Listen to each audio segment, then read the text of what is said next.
The Oxford Language Dictionary describes the word rivalry as competition for the same objective or for superiority in the same field. Things you think of, Kentucky versus Louisville, Michigan versus Ohio State, or even North Carolina and Duke, are some of the games that come to mind when it comes to rivalries. In the 1980s, ESPN coined the term Rivalry Week to showcase some of the best games of the year when these teams played. Over the next 8 days, Spencer County will be involved in Rivalry Week of their own, starting tonight as Shelby County comes to town to do battle with the Bears. Good evening, everyone, and welcome to Taylorsville, Kentucky, on the campus of Spencer County High School. He is John Hutchins, and I am Bo Bruner. We're here with GHP-SPORTS to bring you 30th District basketball. And, John, if you're a fan of Spencer County, you enjoy rivalry games. Oh, yeah. This is your week. Starting tonight, we have 30th District boy-girl doubleheader against Shelby County. Tuesday, the boys will travel to Bullitt Central to take on an old 29th District rival of the Bears in a boy doubleheader over there, JV and varsity. And that same night, Bullitt Central's girls will come here. That's right. For the JV and varsity doubleheader. And it all leads into next Friday night when Collins comes to Taylorsville for another doubleheader. So it's rivals all week this week. Yeah, and it's exciting, really. I mean, that's probably an understatement to say it's exciting. And after, I believe it's been 32 days, if I'm not mistaken, of us being here at Spencer County High School, too. The fact that we're actually back at home, I'm jacked up for tonight. And with all these games coming up, it's going to be an awesome time to be a Bear. Even though we've already started district play, Bo, it almost seems like we're kind of going head first into the 30th right now. These are games, these are teams, no matter what the record, no matter who's the star player, no matter who the coach is, the location, the fan attendance, these will all be competitive games. You can never let your guard down, because if you do, it could have dire consequences. Sorry, I'm stumbling over my tongue in this tournament in this district, which then, of course, leads to problems with the tournament. Yeah, I mean, nobody knows you like your district opponents. That's right. I mean, you see them, you play them more for girls, sometimes as many as 3 or even 4 times in a season as possible. So before we talk about tonight, though, John, first thing on the docket is the girls, but we do have to quickly go over the girls' game Tuesday night at North Bullitt. Yeah. And so let's make this short and sweet. Sure, what do you say? Sure. All right, the Lady Bears went to North Bullitt, came home with a 47-42 loss. And, John, Ella Brown started out on fire for the Lady Bears, scored the first 6 points of the game, and within 30 seconds after that had picked up 2 fouls and had to sit the rest of the first half. Without Brown, the Bears struggled to score, managing only 11 points over the final 12 minutes of the first half. But they had to feel pretty good going into the locker room. Ella not playing the last 12 minutes of the half and only trailed 18-17. Well, and I believe Skylar, too. She was out for part of that first half in foul trouble. And to lose both of those, your floor general and Skylar, to lose Ella Brown to the foul situation. And I mean, there might have been a few questionable calls that happened in the first half, but, the Lady Bears have to learn to respond to that. And I think they did a really good job hanging with Bullitt Central, even though they had a couple of their big performers sitting on the bench at the end of that first half. In the second half, Brown picked up where she left off, John, continually driving to the basket. Didn't score a lot of buckets, but made her way to the free throw line where she finished 8 of 8 on the night. Gracie Brown probably had her best game of the year, John, that we've seen. Her best showing, shooting 3 of 3 from the field, hitting those shots, John, in crucial moments late into that second half when the Bears desperately needed a basket. Yeah. And ultimately, though, the thing Spencer County can normally hang their hat on is their defense. That's right. And to me, watching the game, we didn't get to go, but we did get to watch it on NFHS, that the defense ultimately let them down. Yeah, it did. And North Bullitt, they hit their free throws down the stretch, and that sealed Spencer County's fate. Final score, 47-42. Ella Brown led the way for the Bears, 12 points, 8 rebounds, despite missing all but 4 minutes in the first half. And Gracie Brown, who we talked about, stepped up on the offensive end of the floor, scoring 9 points and grabbing 4 rebounds. And what can Brown do for you? Yeah. Right there. Both of those girls, they had great games. Even though it was a loss, had great games. We mentioned the early foul trouble. Spencer County, they were forced really to put a lot of different unproven lineups on the floor, and Gracie was a standout player really in that game for the time that she had to be out there and what she was able to accomplish. Between her, Ava Rocky, Mallory Cox, Cassie Scott, and others, our girls, they were able to stay in that game. Even though they picked up the loss, stayed in much of that game. In fact, the fact that Coach Howie, he got quality minutes out of his non-starters, that was just a critical moment there for these girls and what they're able to do. And, to give the refs some credit, because, I did mention a few questionable calls, they did do a little bit better job in the second half. So we're going to step away for a quick commercial break, but when we return, John and I will discuss this year's version of the Shelby County Lady Rockets, as we are about 13 minutes away from tip-off here on GHP Sports. Oh, boy. What? We better get out of here. That clown is about to hit a water line. He didn't contact 811 to mark the underground utilities. Nope. You saw that coming. Too bad he didn't. Know what's below. 811 before you dig. The Cooperative Extension Office is here to serve all residents of Spencer County with educational and research-based programs. We offer programs for youth 5 to 18 years old through our 4-H program, where youth can make the best better. We offer free soil testing, and if you love to get your hands dirty, consider becoming a master gardener. We also offer programs for prevention, wellness, and individual family development, or you can check out our homemaker groups. We are located at 100 Oak Tree Way off Highway 44 in Taylorsville, Kentucky. Come in and see us or check us out on our website or Facebook. At Acadia Counseling, we offer a professional, down-to-earth approach for adults, families, couples, and adolescents who are looking for lasting results in a non-judgmental environment. Located in St. Matthews and offering telehealth straight to your phone or Wi-Fi enabled smart device, Acadia Counseling offers evening and weekend appointments. Give us a call or schedule from our website and create a brighter future for yourself or a loved one.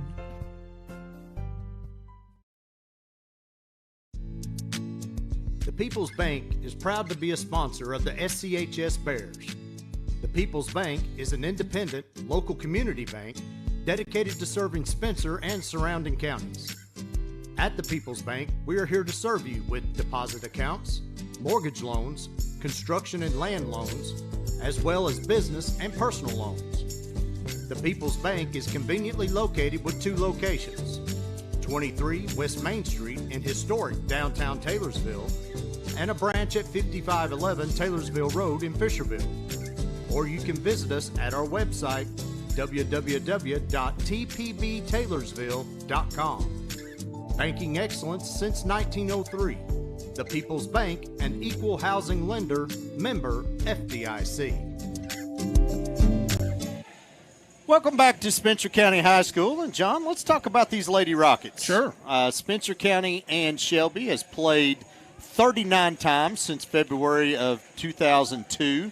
Shelby leads that series 21-18 in that time. But, John, Spencer County has defeated Shelby 16 times in a row, and the last Shelby victory was on January 21st, 2016. Yep. They are coached by first-year head coach Charles Hickman, and taken over for Olivia Farmer, who left after 2 years with the Rockets, take over at her alma mater at Leslie County. Now, coming into the season, Hickman had no head coaching experience, but Johnny's no stranger to basketball, working as a trainer, coaching some AAU teams, and even was an assistant at Oldham County for a little while. The Lady Rockets are 0-14 through the first half of the year and 0-4 in district play. Really struggling, John, to find a replacement for all-region performer J.C. Woods and her 20 points and 4 rebounds a game. She is now graduated and is a member of the track and field squad at the University of the Cumberlands. 2 other players expected to start, Ashlyn Bringers and Cassie Dale, decided not to play. Bringers is concentrating on volleyball and lacrosse, where she's actually first-team All-State. Yeah. And Dale joining the dance team. The only returnee with a good amount of playing experience is junior Autumn Simpson. Simpson, who has doubled her point production this year, 17.4 points per game, and has been a constant in this Lady Rockets lineup since I can remember her freshman year, John, hitting a half-court shot in the district tournament. And she will look to score every time the ball's in her hand. She's taken 182 shots so far this season. John, 112 of those are threes. She's also the team's second leading rebounder at 4.3 rebounds a game. Senior Maddie Reed is averaging 3.7 points a game, is the team's second leading scorer and leading rebounder at 6 boards a game. You know, you talk about Coach Hickman. I honestly, I'm excited to see if he takes over the role as the best-dressed coach in the 30th district. You know, we having Coach Olivia Farmer up here, and always kind of excited to see her because she always comes dressed to the nines, really. But all joking aside, Coach Hickman comes into a program, Bo, that really is kind of desperately looking for something to just steer it into a positive direction. Coach Farmer was working hard on developing the Lady Rockets, but with a call coming from home, you know, she headed back south. And Coach Farmer, if you're listening, we have nothing but the best wishes for you and your new team. But now let's go back to this team. So Shelby County, even with players having graduated or focusing on other things, you know, you mentioned Autumn Simpson. Autumn Simpson, somebody we would have talked about even with those players here. She is somebody that you have to know where she is on the floor at all times. She, in the last few years, she was a great complement to J.C. Woods and would often bring points to the scoreboard that would sometimes surprise other opponents, where she's able to leak out into space and able to find stuff because so much attention was put on J.C. Woods and what she was able to do. Simpson, I mean, she could easily get lost against some of these defenses she's going to face in the district. We fully expected her to be the leading scorer coming into this year anyway, but thought she might have some players to complement. And I'm not saying that she don't. We've not seen that this year. Juniors Abby Blanton, Azana McDuffus, and Amelia Williams, and 7th grader Lily Jaggers all average between right around 8 points and 13 rebounds a game between all of them. Yep. And they'll also get lots of playing time on the floor here tonight, as both teams have now went back to the locker rooms for final instruction. So, John, me and you are going to step away for a little final instruction. And we are about 8 minutes away from tip-off here on GHP Sports. Not again. You don't mess with underground power lines. Should have contacted 811. They'll mark those utility lines free. Yeah, but this guy ain't real bright. Neither is the neighborhood. Know what's below 811 before you dig.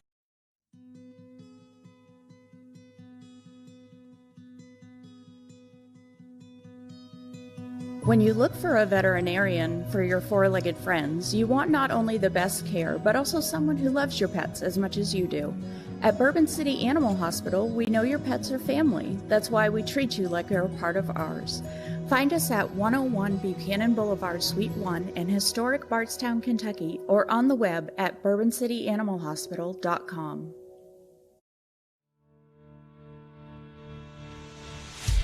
Are you looking for a reputable shop to take care of your ride? Stop by Dougherty's Body Shop and Service Center, offering all manner of body and mechanical work to keep your vehicle looking and performing at its best. Conveniently located at 910 Taylorsville Road in Taylorsville, or find us on the web at Dougherty'sBodyShop.com. Dougherty's Body Shop and Service Center. Big or small, we fix it all.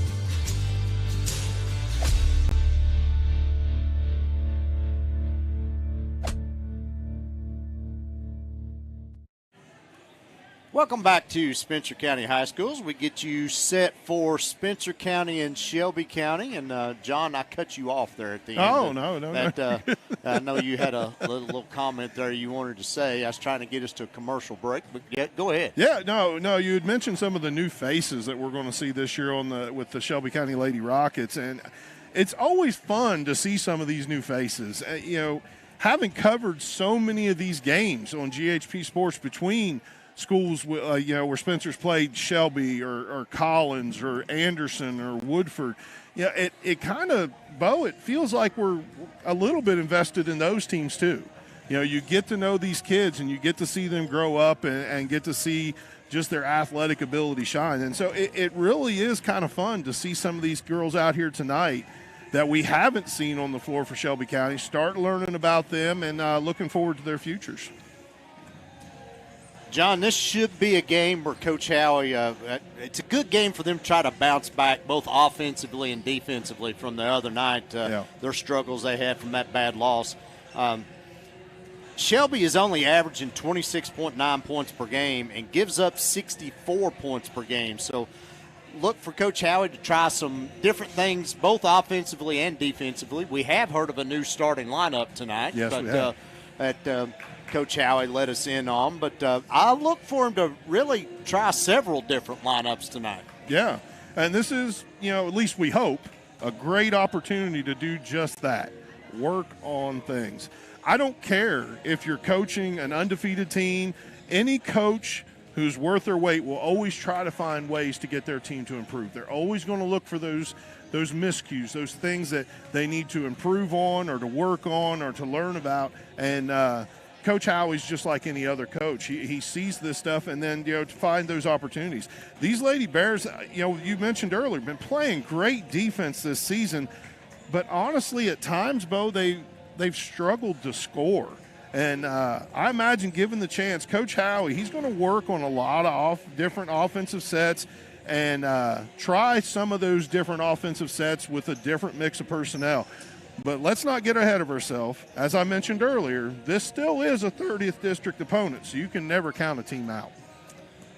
Now, Coach Howie did tell us that Mallory Cox was actually going to start tonight, John, but she's a little bit under the weather, so I don't even see her in the gym tonight. Yeah. So I'd probably push that back maybe to the Bullitt Central game Tuesday or maybe the Collins game next Friday if she's feeling better. And then Cassie Scott will be out for the next week and a half, resting that leg.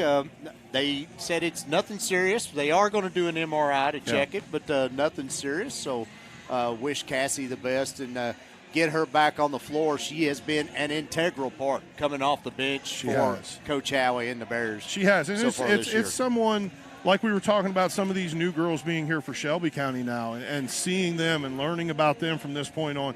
Cassie's been one of those players that we've gotten that opportunity to do starting last year, to where she was out there putting some minutes on the floor. Didn't get quite as many minutes last year as what she's getting this year, but that just shows the level of improvement that she's had from last season to this season. And so it's been great to watch her, to see her grow, to see her game mature the way that it has. And, she's somebody that Coach Howie will miss and not having the opportunity to put her out there tonight. And Mallory, if you're at home watching, get better. We miss you. Can't wait to see you again out here next Friday night. The two new starters injected into the lineup that you will hear here just in a minute from Miss Roxanne Perry. Alexis Gibbs, John, getting her first start tonight, and Coach Howie rewarding Gracie Brown after that game she played this past Tuesday and inserting her into the starting lineup. But we're going to get all that from Miss Perry here in just a second, as we are less than a minute away from our national anthem. And if things go quiet here tonight and you don't hear me and John, we've actually been pin cushions today for the phlebotomy class here at Spencer County. So just make a phone call to somebody and say, hey, go check on John and Bo. We don't hear nothing going on, but anything we can do to help these students, John. We're going to go down to Miss Perry now, and she's going to give us the starting lineups and the national anthem.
starting lineups, thanks to Miss Roxanne Perry for Shelby County. Be number 3, Autumn Simpson. Number 4, Amelia Williams. Number 10, Maddie Reed. Number 11, Azana McDuffus. And number 14, Abby Blanton. For the Lady Bears, the new starting lineup for Coach Howie tonight is number 1, Kayla Basham. Number 5, Gracie Brown. Number 10, Skylar Mills. Number 15, Ella Brown. And number 21, Alexis Gibbs. John? Yeah? Been a while since we've been in this gym and done a game. I'm ready. I've been ready. It was kind of neat doing one at the middle school the other day. It was. It's a little different experience. Yep. Ball's up. Retained by the Rockets. And Simpson. She immediately gets the ball down in the paint. Shot is up by McDuffus. No good. Rebounded by Brown. Gets the ball up to Basham. Down in the corner to Mills. Goes down to Gracie Brown. Quick pass to Ella Brown. Nice run. It's a good read there by Gracie Brown. Seeing that happen, Ella Brown being able to take that lane for the easy 2. Bears open up in their 2-2-1 full court press. And Amelia Williams is going to step out of bounds. Turn the ball over to the Bears.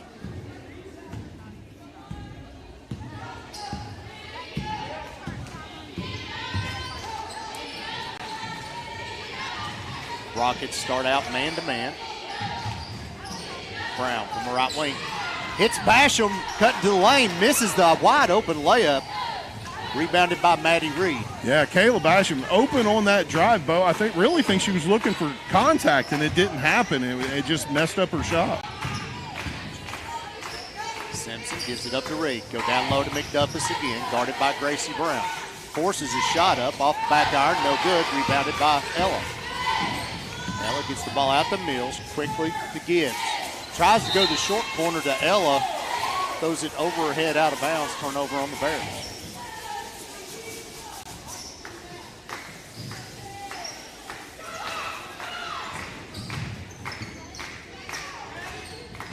Get the ball up to McDuffus. Shot up by Maddie Reed is no good. Tipped around, rebounded by Basham. Bears off and running. Pushes the ball up to Gibbs. Short corner to Brown. Looks down low, nobody there. Pulls up, 15-footer short. Rebounded by Gracie. Tapped out of her hands. Hauled in by Simpson.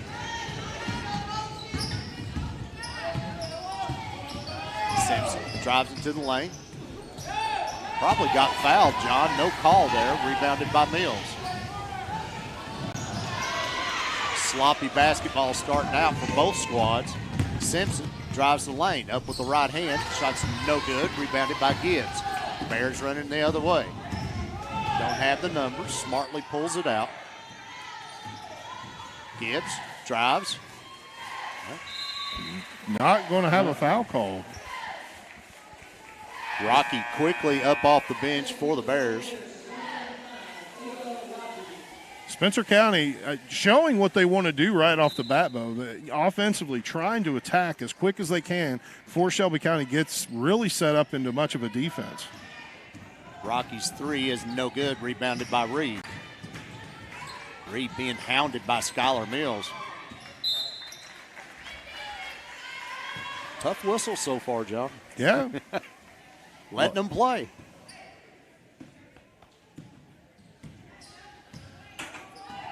Mike Phillips is joining us up here on stage. Good to have him back. I know he was a little under the weather last week, and nice to see him back at a ball game again. Basham, good look down low to Gracie Brown for the easy bucket. Bears up 4-0. And Shelby wants a 30-second timeout. Spencer County doing a great job of exactly what we expect, Bo. This team, going into that game against Owen County that we had last Saturday, was ranked 4th in the state defensively for points given up. And Spencer County hounding this Shelby County Lady Rockets team all the way down the court, making it difficult, causing a lot of turnovers. And those turnovers, Spencer County kind of cleans up that other end a little bit and starts turning a lot of those into points, Bo. That could be a huge, huge advantage for the Lady Bears.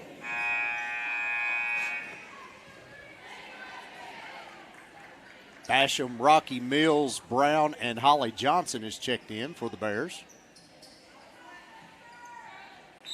I love the way, I say it every time, John, but I love the way Coach Howie does this press. I do too. With Brown and Holly Johnson up on the point. Well, it's shades of Jones and Hitch. That travel on McDuffus. You know, just a few years ago where we had Ashley Jones and Alyssa Hitch, those long wingspans, how he was able to run those top two up there really makes it difficult to get these good passes off when you're trying to bring the ball down the court. Holly Johnson, Ella Brown, both giving us that way of attacking on the defensive side of the ball. Basham fakes the three, drives the nail, goes out. Mills, 18-footer, short, tapped, rebounded by Ella Brown, tries to go back up. We're going to get a travel. I don't understand why there was a travel. She didn't have possession of the basketball, I didn't believe.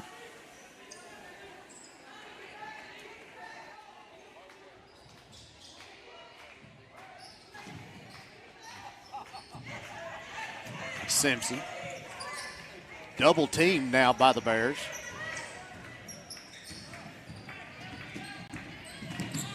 Skylar chasing her all the way to the corner. Nowhere to go. Tries to throw it off Skylar's leg. Taken by Basham. Basham gets the ball up to Brown. Brown, short corner. Holly Johnson goes up. Tries to go up for it. Looked like she was going to try to dunk that, John. She's coming in with the old one-hand Jordan right there from the side. And Holly Johnson being able to pick up that foul. Foul's on Amelia Williams. That's her first and the team's first. Holly will step to the line for the Lady Bears. She makes the first. Johnson, 80% on the season from the free throw line. Of course, she hadn't seen that many free throw opportunities, but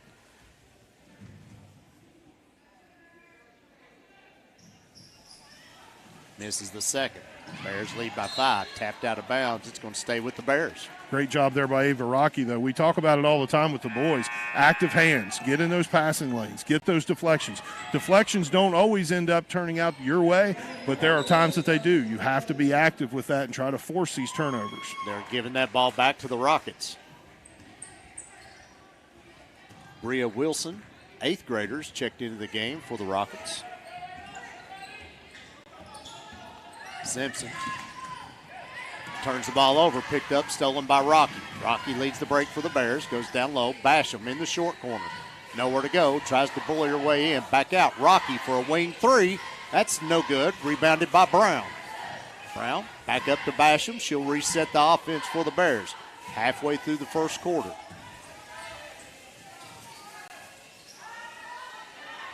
Ella Brown open top of the key. That shot's no good. Ball tapped around. Going to go out of bounds. Going to give the ball to the Lady Rockets.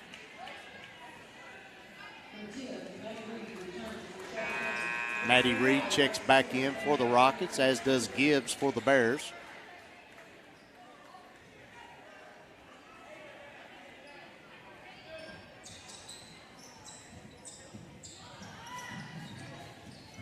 Simpson, ball on the floor. Johnson goes down and gets it, gives it up to Gibbs. Gibbs, corner. Nice Johnson run. rim run Nice for run. the bucket. Good look by Ella Brown. Great cut by Holly Johnson. Bears go up 7-0. Another timeout, a full timeout by the Shelby County Lady Rockets. Again, Spencer County just hounding the Lady Rockets every time they have possession of the ball. You know, it was just a few trips ago, Bo. We were down here. Autumn Simpson, everywhere she went, you mentioned it, double team by Ella Brown and Skylar Mills that were just keeping her from getting a shot off. You frustrate somebody who means that much to their team. You know, you're talking about someone 17.1 points per game, 30% from three-pointer. And by far the leading scorer of these Lady Rockets. Spencer County Lady Bears know that. They're going to do everything they can to keep her from being able to get a shot off, get active in this game, and possibly even get hot from outside.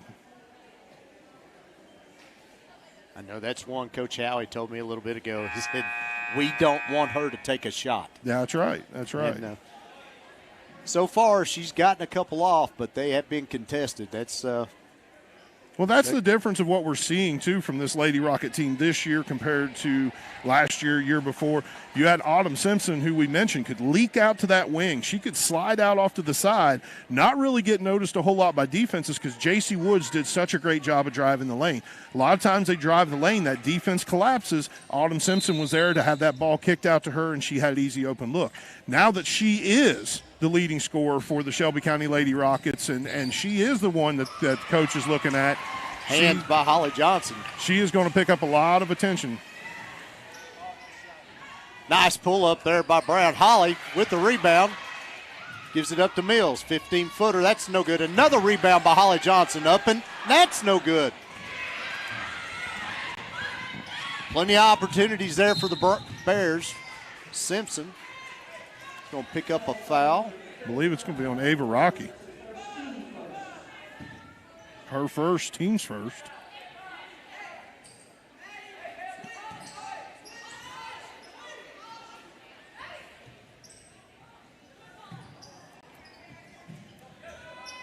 Simpson guarded by Rocky. Taken away by Ella Brown. She's all by herself, in for the layup. Simpson trying to split the defenders there, John, but there's no way for her to get there. And Shelby throws it out of bounds. That'll be their 6th turnover of the first half. First quarter. 5th.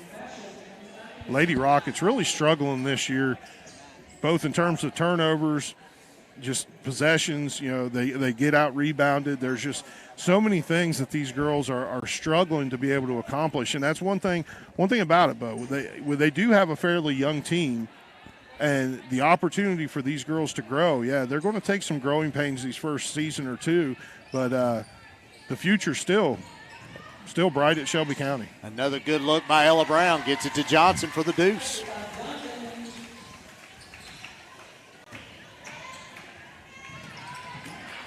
Stolen away by Basham. Basham gets it up to Rocky. Picks up her dribble, short corner, comes back to Rocky, has the wing three. Going to go down low to Johnson. Basham swinging around to Gibbs. Left-hand dribble all the way in, off the glass and in. Great job by Gibbs there, recognizing she was in a mismatch, able to take it on the dribble and be able to get down and get that easy two. 13-0. Bears by Baker's dozen. That shot is blocked by Basham. She leads the break. Don't have the numbers, slows it up. Gets it to Rocky in the corner. She'll take the wing three, and that's no good. Going to go out of bounds over to the Lady Rockets.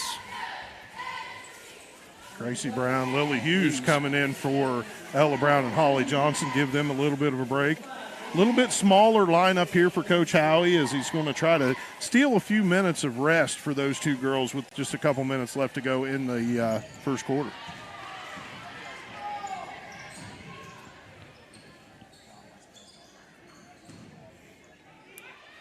Basham open for three. Another air ball.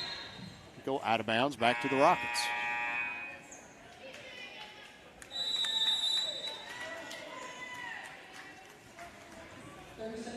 "30-second timeout by Coach Howie.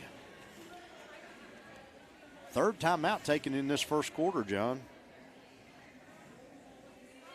Minute 36 left to go. Bears lead 13-0.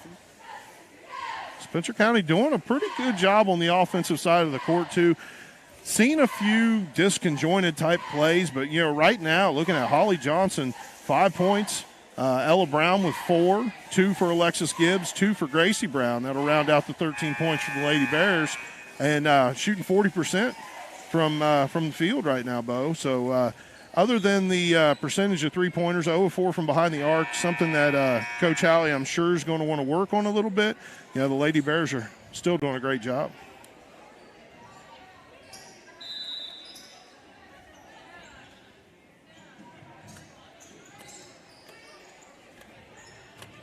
Bears staying in that 2-2-1.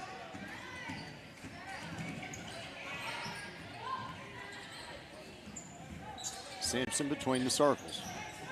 Bears coming out to double team her every time she gets the ball. She steps over for an over and back. Another turnover.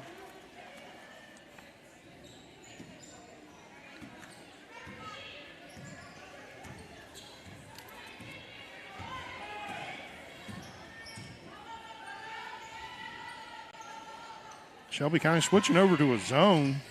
3 by Basham is good. Bears lead 16-0.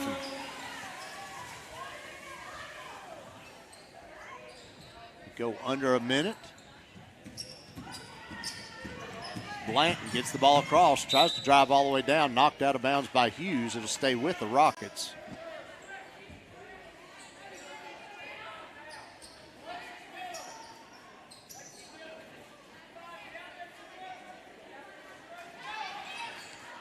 Reed wide open for 3. That's no good. Rebounded by Basham. Basham leads the break, goes down, short corner, gets it to Hughes, up, off the glass and in. Lily Hughes had some good games here in the recent future, Bo, putting up some decent points for Coach Howie. Somebody dependable. He can bring off the bench and be able to work the offensive side. Reed gives it up to Simpson. Being guarded by Mills. Cross-court pass. Stolen away by Basham. Bears off and running again. Basham picks up her dribble. Gets it to Gibbs. Free throw line to Brown. Back to Basham. Wing 3. No good. Ball tapped around on the floor. Skylar Mills and a Shelby player. I believe that's Maddie Reed. Held ball will stay with the Bears. 4.2 seconds left. You got a little time here, but not a lot. Got to be pretty quick with your decision making to get this shot off. Basham, 3 from the corner, no good. Put back up, no good by Gibbs, and that'll bring us to the end of the first quarter. Your score, Spencer County 18, Shelby County 0. We'll be right back on GHP Sports.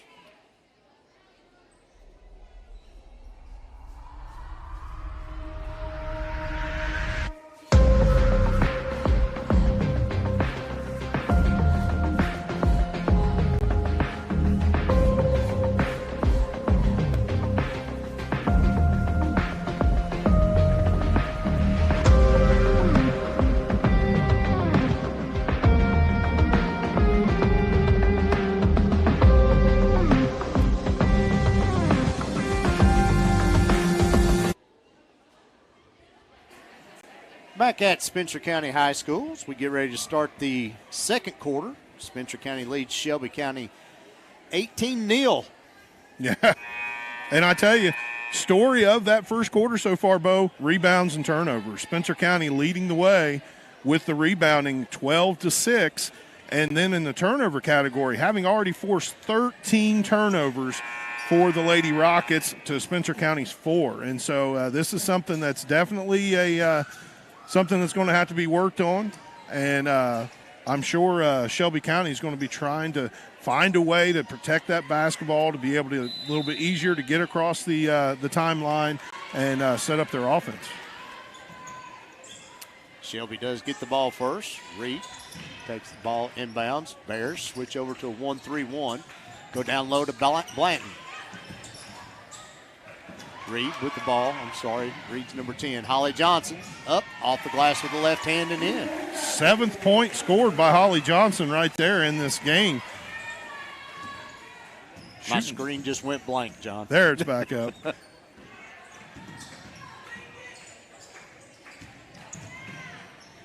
Blanton into the lane. Ball is up here, recovered by Mr. Phillips.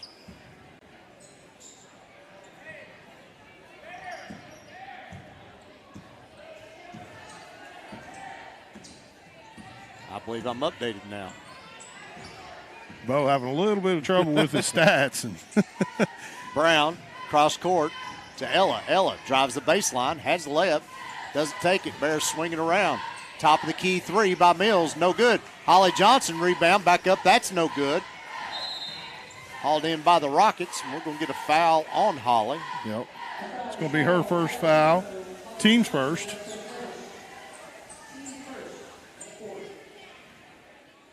John, we're 9 minutes into this game. 3 fouls called total. Yeah. Officials letting them play pretty well. I'm not saying that in a way that the game has been overly violent or rough or anything. It's just, yeah, there have been a few that may have been called at some point in time that the officials have let go. But really, clean game being played by both teams. Turnaround shot by Amelia Williams.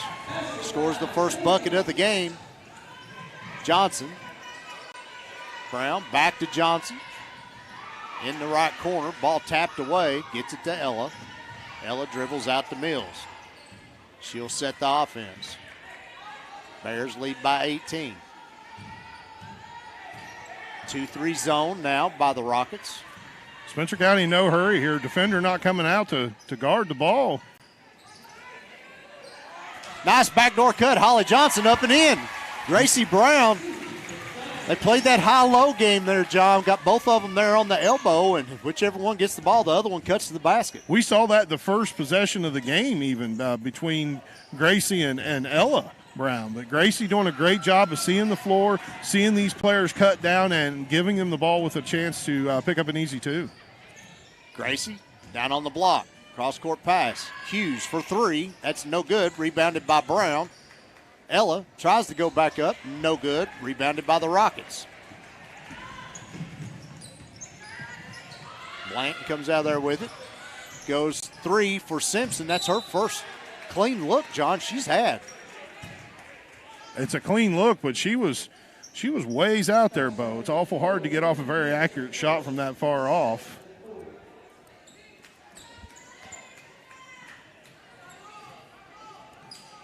Fouls on Gracie Brown. That's her first. Team second.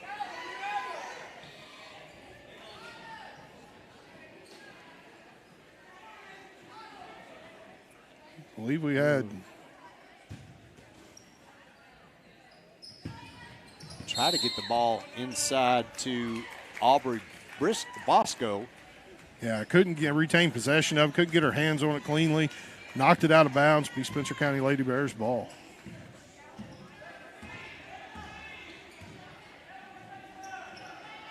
Brown from the left wing, top of the key to Rocky. Swings it around to Mills. A lot of movement on this Bears offense. Rocky open from the wing, goes back to Mills. Mills, she'll take the three. Top of the key, it's good.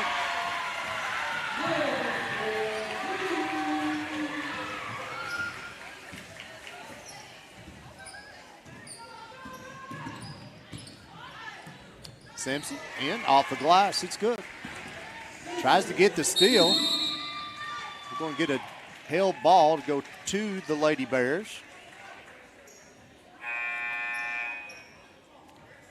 Great job by Autumn Simpson there, just recognizing the situation on the inbound and being a little bit of a pest right there for Skylar Mills to deal with and cause the tie up, being able to flip that possession arrow the other direction.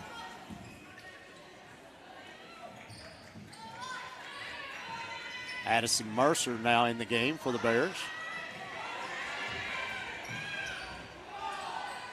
Elbow to Gracie Brown. Gracie, left-hand dribble, up off the glass, no good. Rebounded by Ella, back up and in. Ella Brown, I believe that's her sixth rebound of the game so far. 15 rebounds by the Bears so far. 9 of those offensive.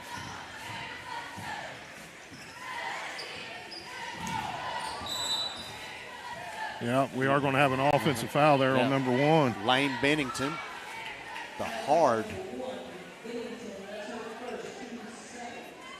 Skylar Mills getting tripped up there by her and just rough hit down the floor. Of course, again, we've said it before, there's nobody out there on the floor any tougher than Skylar, and she'll shake that off. If anything, Bo, she'll use that as motivation. Absolutely.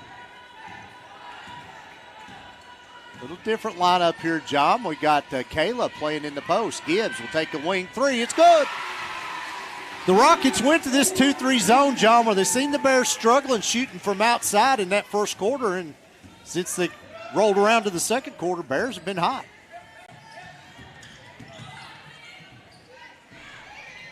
That's Lily Jaggers gets in the lane. Seventh grader Lily Jaggers playing some varsity minutes here for the Lady Rockets. Basham at the Mills. She'll set the offense. Basham playing in the post. Just gets it. Gibbs to Basham. Back to Gibbs. She'll take another wing three. Off the back iron, no good. Rebounded by Jaggers.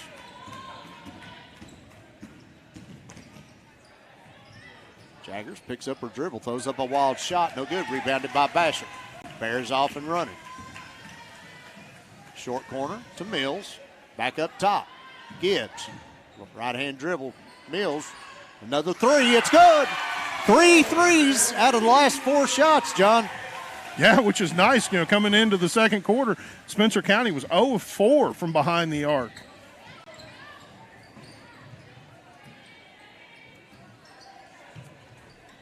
$15-footer up by Bennington, no good. Another rebound by Basham. Gibbs gets it to Basham. Rocky, top of the key, swings it around to Mercer.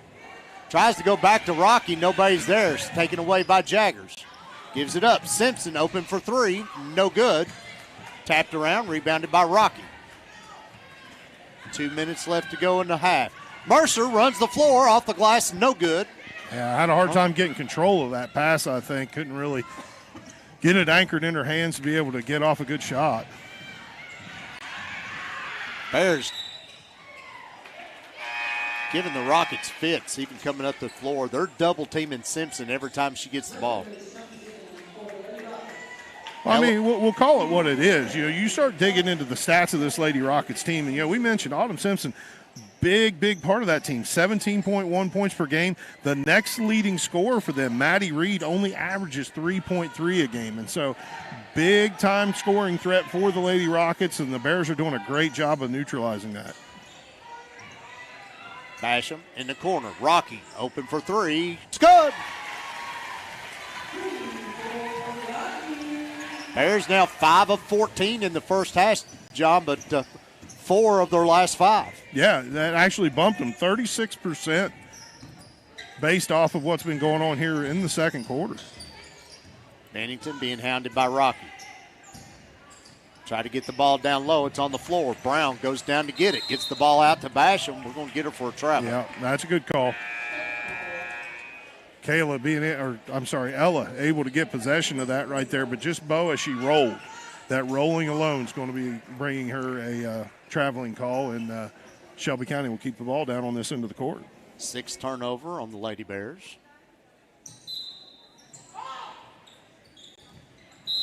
That'll be off Holly Johnson's leg, out of bounds.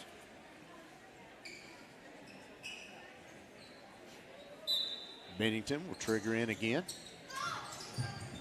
That one tapped away by Rocky. Gets the ball out to Basham. Basham in the lane. Takes the hunt and gets the foul. Yep. That foul's going to be on number 5, I believe, Lily Jaggers. That's her first. Team second. But Bo count the basket, and that's going to put Kayla Basham to the line. So far this season, not shooting that great from the free throw line, 50% for Kayla. Hasn't had a whole lot of opportunities, though, either. Hoping she can get those numbers boosted up. Rebounded by Brown, back up and in. Another offensive rebound for the Lady Bears. That's 10 now.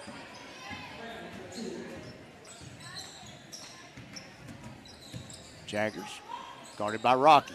Puts the ball down. Ava reaches in to get it. They're going to get a held ball, and it'll stay with the Rockets. Great job there by Ava Rocky to be able to get her hands in there cleanly. We saw it the other night, actually, last Saturday, I believe, where there was what we thought might have been a tie-up. The official called it as a reach-in, and there, Ava Rocky being able to keep those hands from that reach-in type of spot and be able to avoid getting that foul called against her. Three-pointer is short by the Rockets, rebounded by Hughes. Gets the ball to Basham. Basham run the point. Beats her man, goes in the corner. Rocky had the shot, didn't take it. Brown, she will go in, off the glass, no good, rebounded by McDuffus. A little bit of a Euro step there by Ella Brown as she went down the lane trying to create some space to be able to get that shot off. And the Spencer County foul. It's going to be on Ava Rocky. That's going to be her second. Team's third.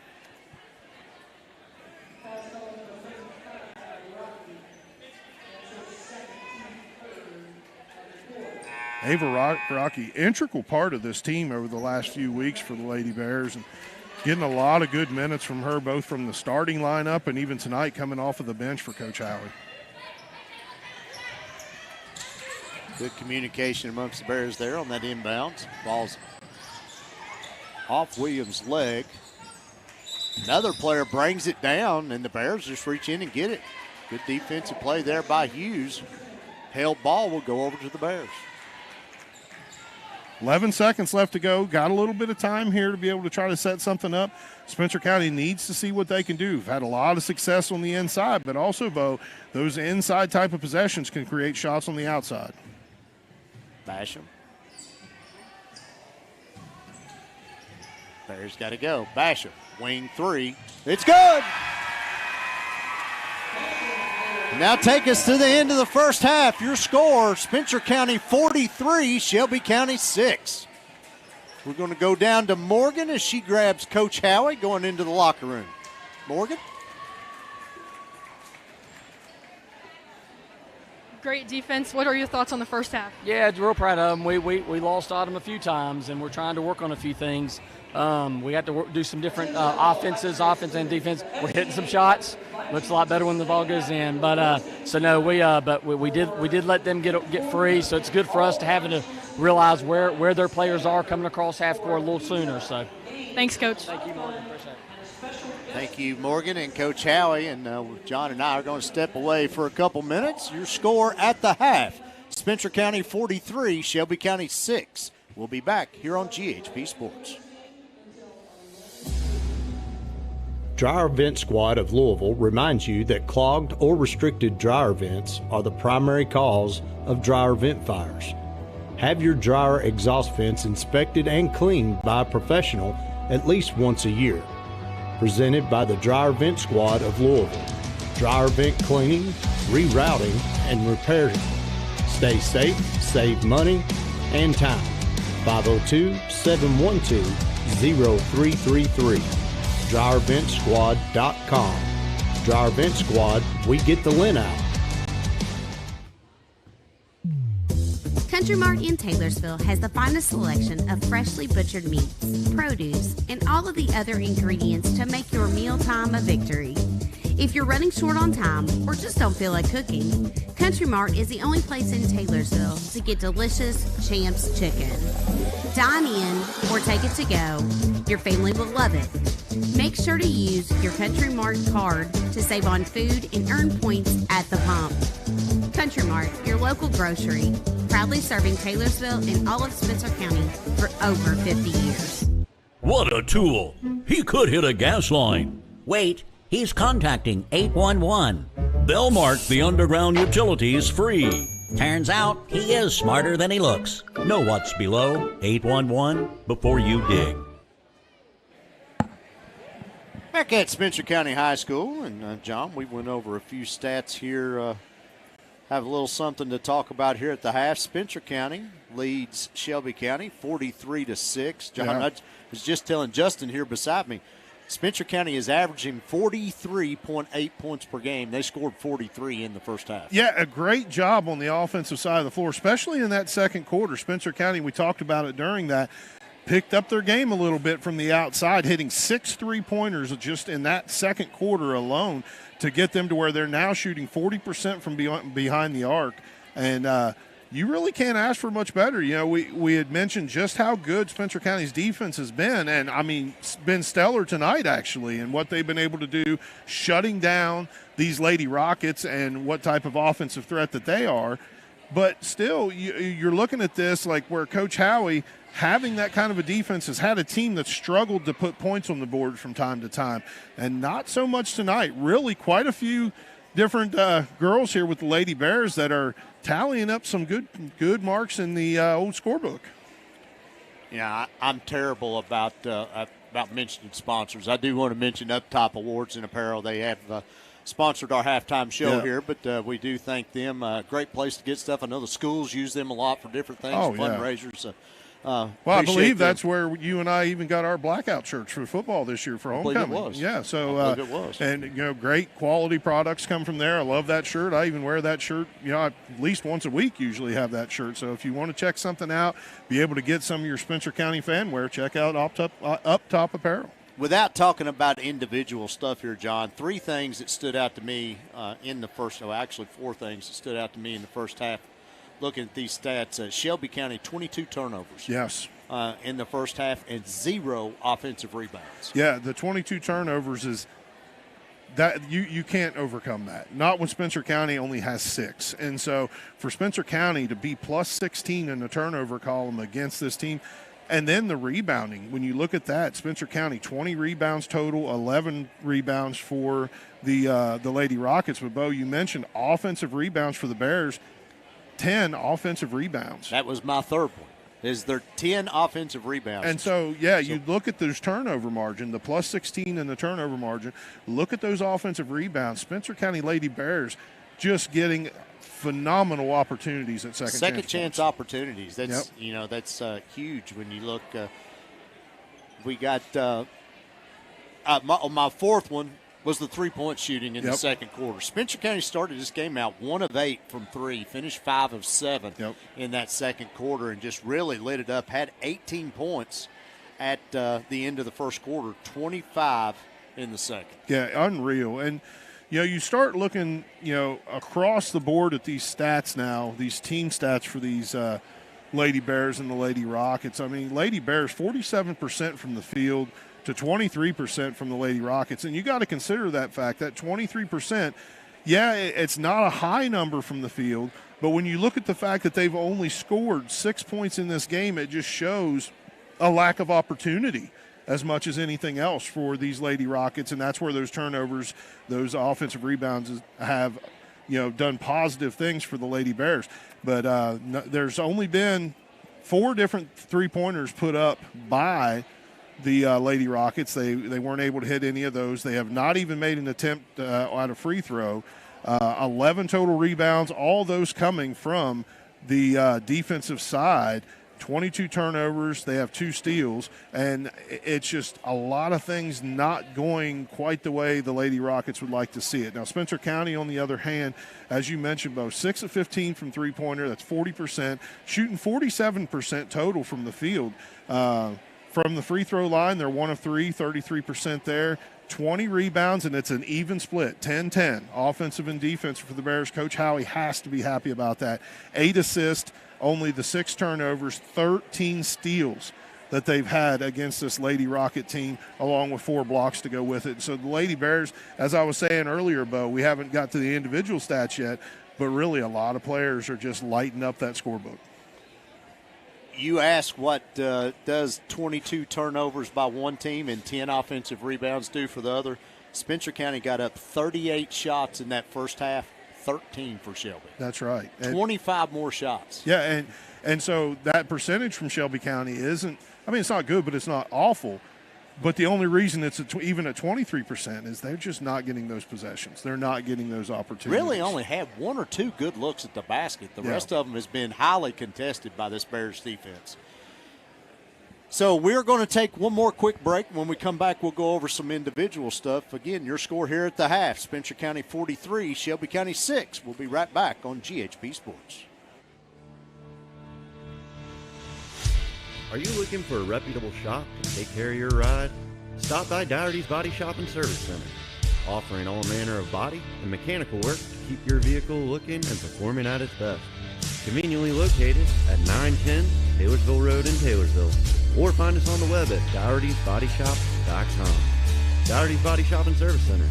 Big or small, we fix it all.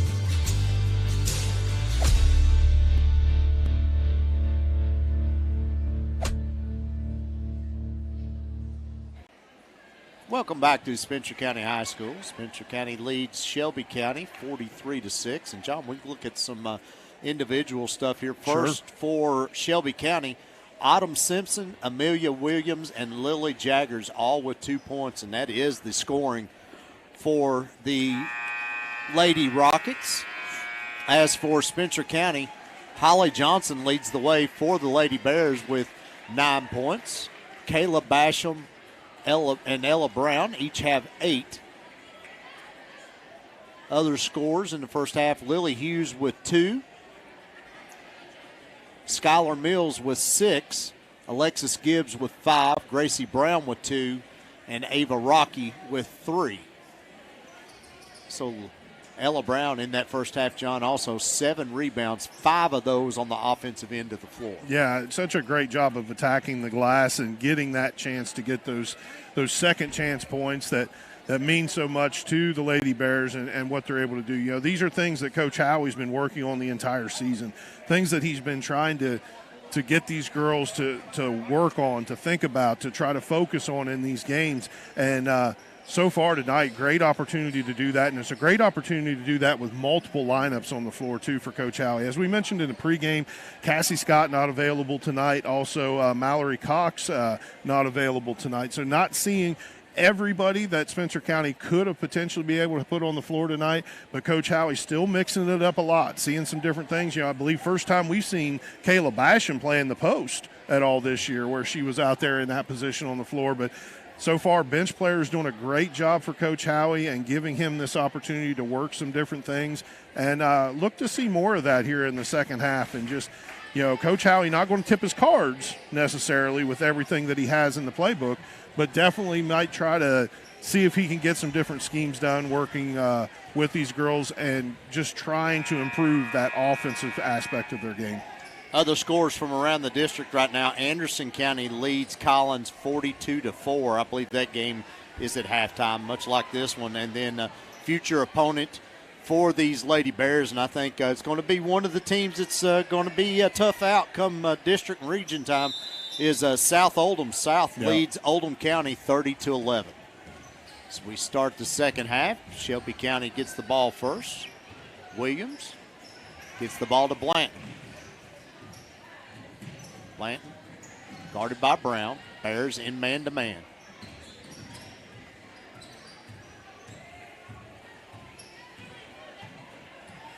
Williams beat up by Gibbs. Gives the ball to Simpson. Back to Williams. Cut off by Gracie Brown.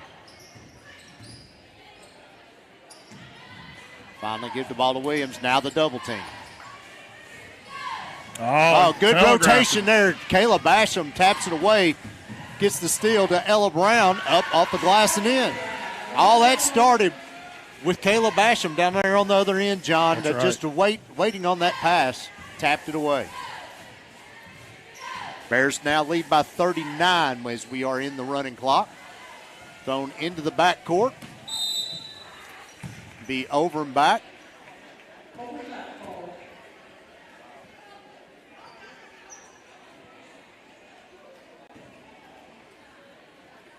Sense the frustration on these Lady Rockets, John. You can, and it's something to where it shows, one, just how much J.C. Woods meant to this team, but then on top of that, it's the lack of experience that's really coming out on the floor. And if any of you girls from Shelby County watch this broadcast later, keep your heads up.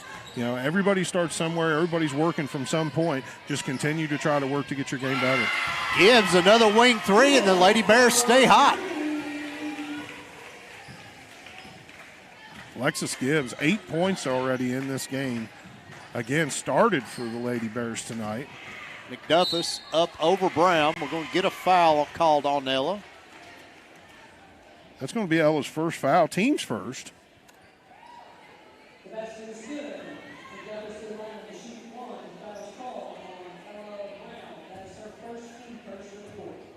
Only 7 fouls called in the first half, John. 4 on Spencer County, 3 on Shelby. As McDuffus completes the three-point play.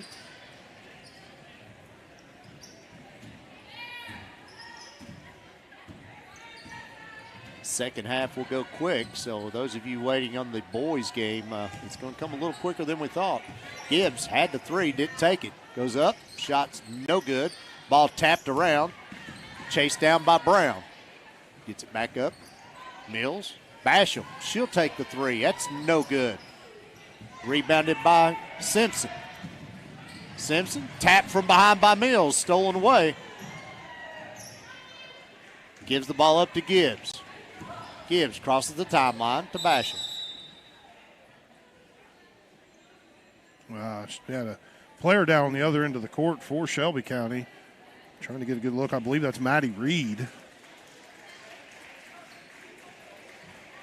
Starter for this team, 3.3 points a game, 5.6 rebounds.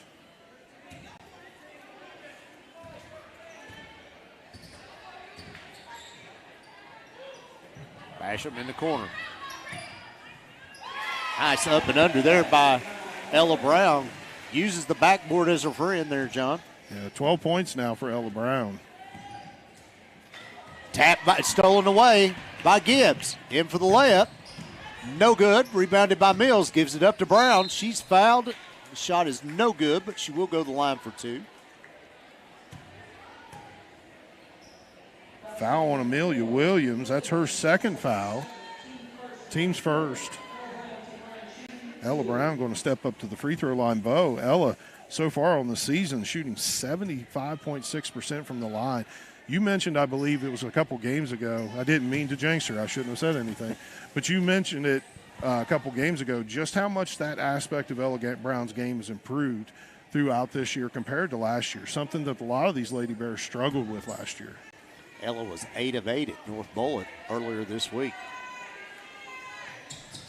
Misses them both. Yeah, that was both our faults then, now that you said that. I'm glad you bailed me out. Blanton gives the ball out to Williams. Cross court, McDuffus, 15-footer, no good. Rebounded by Basham. Basham gives it up to Gibbs. Gibbs, short corner to Mills. Back out to Gibbs.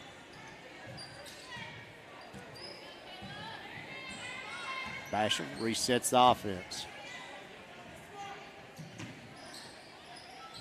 Lady Rockets man-to-man, gives it up. Skylar Mills over in the corner. Basham had the 3, didn't take it.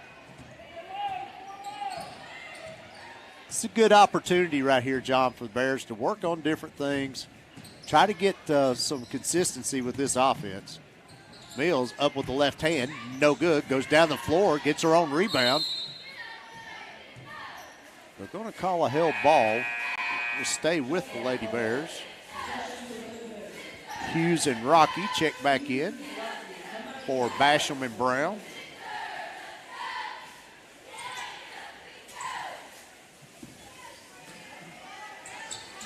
Mills will trigger in, gets it to Rocky. Up top, Gibbs. 2-3 zone by the Rockets now.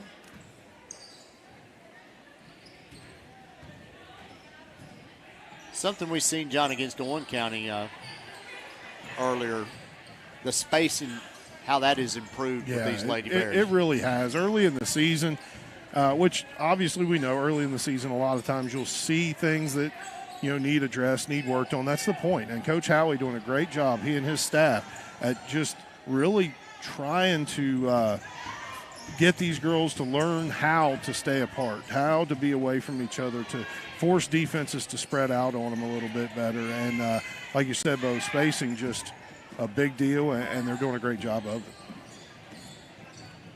Blanton takes it down the short corner, nothing there. Being stuck to by Johnson. Back to Blanton in the corner. Out to Simpson. Holly switches off on her. Simpson tries to go underneath, gets bailed out.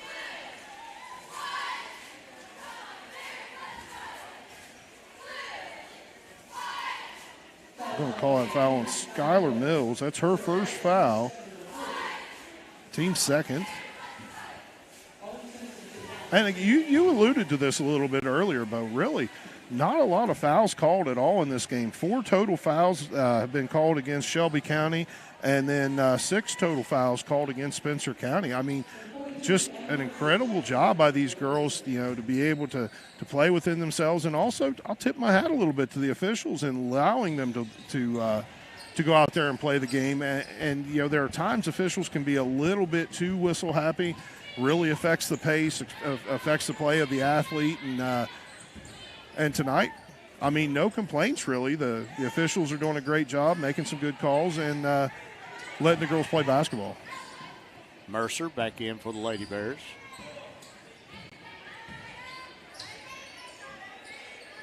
I've had people, John, tell me basketball is not a contact sport, and I completely disagree with that.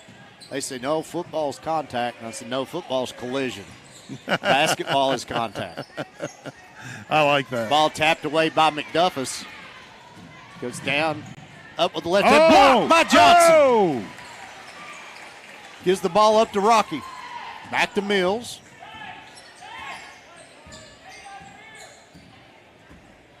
45 seconds left to go in the third.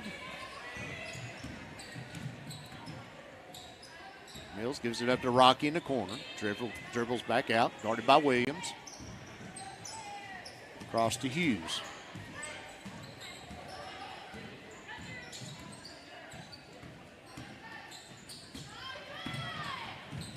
Baseline tries to go cross court to Mercer. It's actually tapped out of bounds by McDuffis. We'll go over to the Rockets.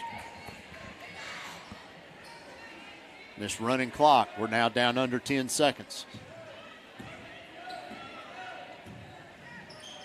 We got a half-court shot with 4 seconds left. And almost got it, too. That'll bring us to the end of the third. Your score, Spencer County 50, Shelby County 11. We'll be right back on GHP Sports.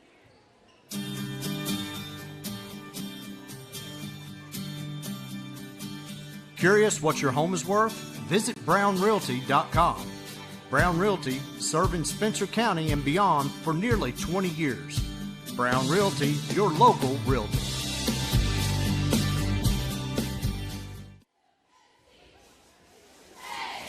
Back at Spencer County High School, getting ready to start the fourth quarter. That'll go very quick, folks. We are under the running clock. Spencer County leads 50-11 over the Lady Rockets of Shelby County. Spencer County now shooting 44% from the field in this game, 24 for the Lady Rockets. Again, big number, 13 offensive rebounds, John. They actually got more offensive boards than they do on the defensive end of the floor.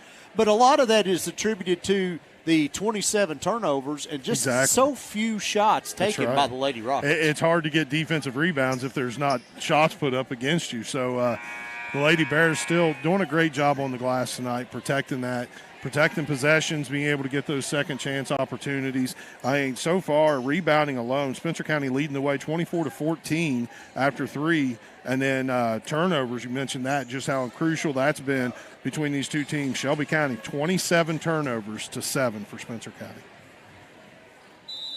Rockets will get the ball to start the fourth quarter.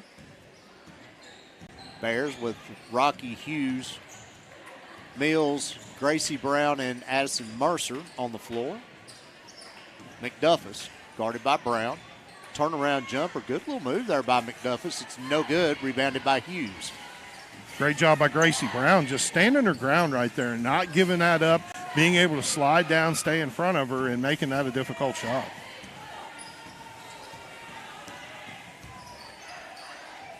Trying to get the ball to Brown in the post. A little high, tapped away by McDuffis, stolen by Simpson. We're going to get a foul called on Skylar Mills. Be her second, team's first. Probably a good call. I see that. No issue with that. Skylar just trying to make up for that, having that issue, trying to throw the ball into Gracie Brown there a little bit high. Players sometimes get a little bit frustrated and get a little bit sloppy then with their defense on the other side trying to do too much. But still, nobody in crazy foul trouble for either team.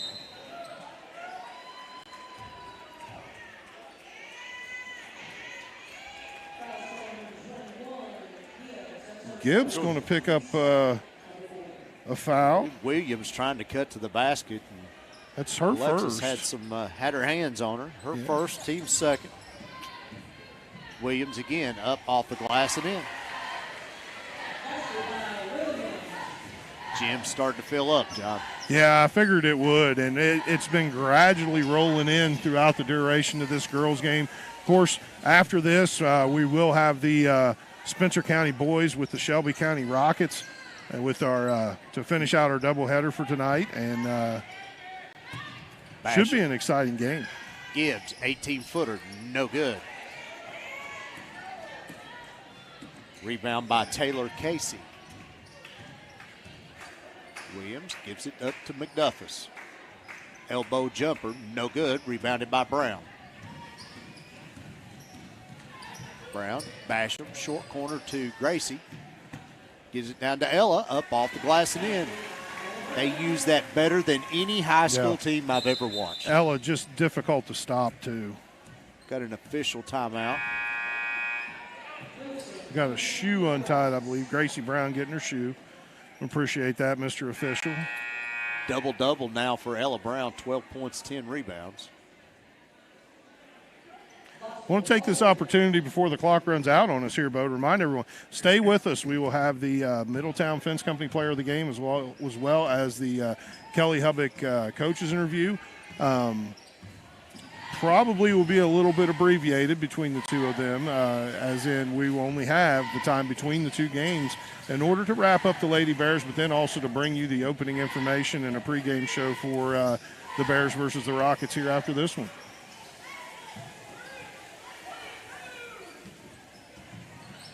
Basham between the circles, directing traffic.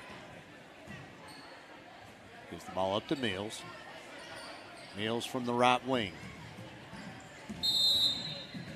We'll get a timeout, 32nd by Coach Howie. He doesn't like what he's seeing out of the offense. Yeah, I think that's the first time out Coach Howie's called all game. Second. Oh, yep. My bad. So, really, I think pretty happy with the overall performance of the Lady Bears. Coach Howie is. As you mentioned, Bo, there's, still a few things that, he might not like in a situation like that. Just wants to get things right. This is, as we talked about, a great opportunity for these Lady Bears to work on some different things. But Coach Howie and his staff want to make sure that when these girls are working on these different things, that they're doing them the way that he needs them to do. I mean, it's not like practice where you can just stop and say, listen, you're in the wrong place, or listen, you're going the wrong way.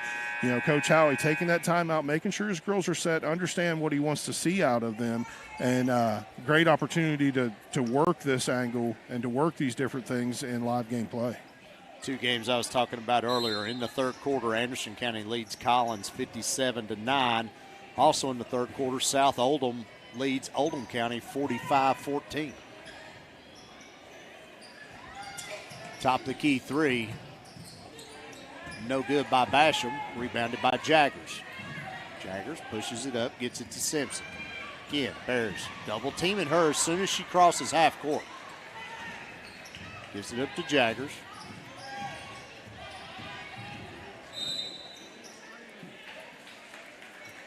Gonna get a moving screen here, John. Yeah, that's on number 24. That's on Bria Wilson. It's her first. Team's first. 4 minutes, 10 seconds left to go in the game. Need some movement out of these Lady Bears. This is what Coach Howie, this is why he called that timeout. He wants them to be able to try to set some different things up.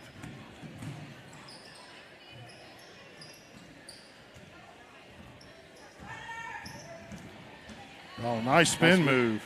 Free throw line jumper off the glass and in. 10 points now for Basham in this game. And really probably one of the more impressive stats for her, 6 rebounds too.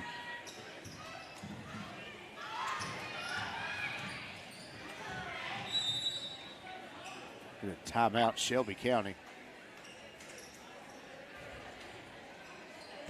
3:28 left to go in this game. Full timeout. So we take a look at a few of the Country Mart instant replays.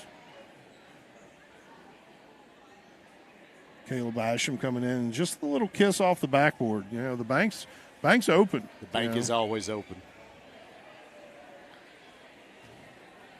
But again, great opportunity for the Bears to try to do a few things. 3:28 left in this game. Big lead for the Bears, 54-13.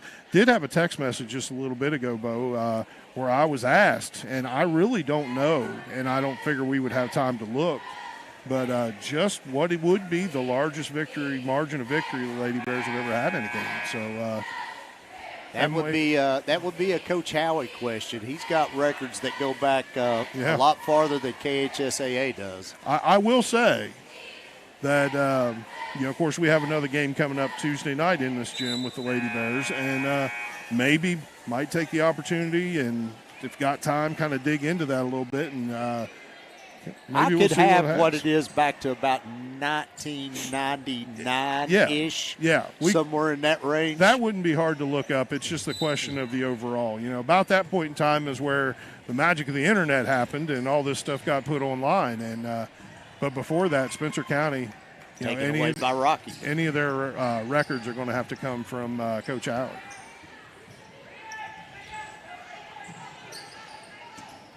Rocky, right-hand dribble, has the open 15-footers. No good. Rebounded by Basham. Back up and in. Another rebound by Kayla Basham. 7 rebounds on the game for Kayla. 12 points now.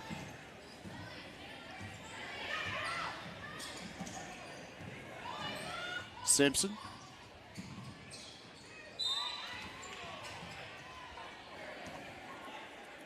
We're going to get a foul called on Basham.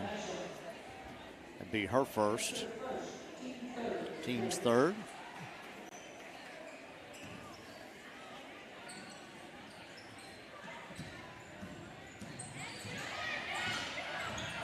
Jaggers goes down to the corner. It's going to be tapped out of bounds off Basham. Trying to get the ball to Breckenridge.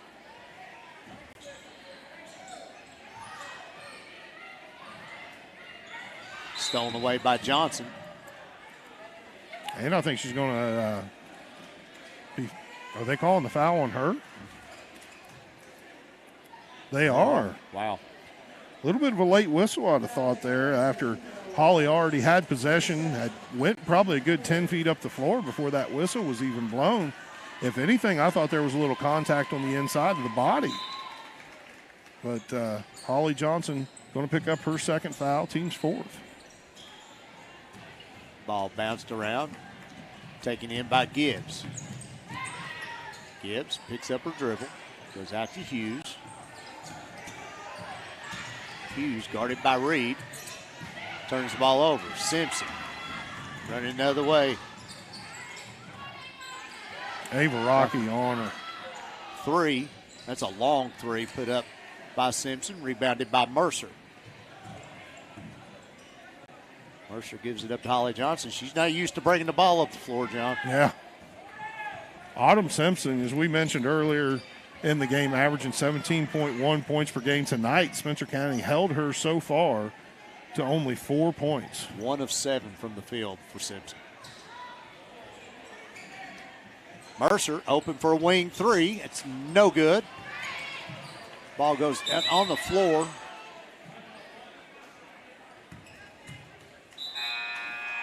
I'm going to assume that call is a travel. He never did make a signal. No, he didn't. That is a travel. Turnover on Bosco. Lady Bears will get the ball. 30 seconds left to go on this running clock. Again, Bo mentioned this would go fast, and we're almost done. Rocky takes the ball out. Bears will probably dribble out the clock here.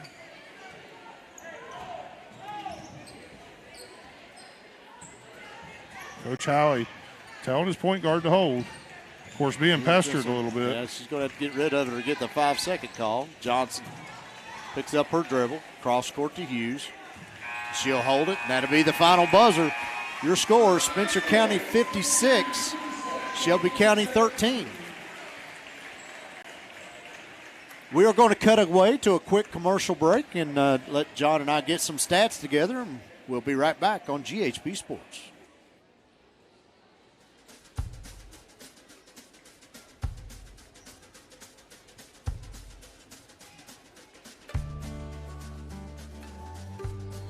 Hi, I'm Kelly Hubbock, and I have been a proud resident of Spencer County for nearly 15 years. As a local real estate agent, I am thrilled to be working with Brown Realty and assisting more of my neighbors and friends right here in Taylorsville with their real estate needs. I can think of no better place to put down roots, both professionally and personally, than in Spencer County. Our community sets itself apart from others in that it possesses a small town atmosphere, in addition to residents who truly go above and beyond to help one another in whatever capacity necessary. Those traits, mixed with the genuine beauty of the county, make me honored to not only live and work here, but to raise my children here as well. In addition to real estate, I serve on the executive board for the Spencer County Taylorsville Chamber of Commerce, and I look forward to working with fellow business owners and residents of our community for years to come.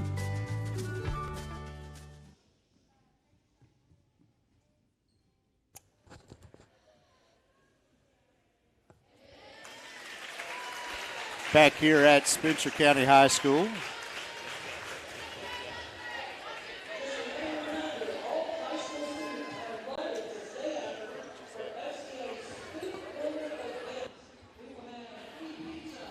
Spencer County wins 56-13 over Shelby County. Pick up another district win, John. Moves them to 4-1 in the 30th district this year.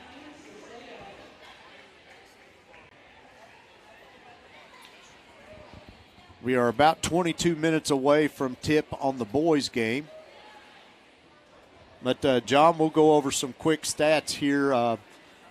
As far as team-wise goes, Spencer County 31 out-rebounds Shelby County 31-16.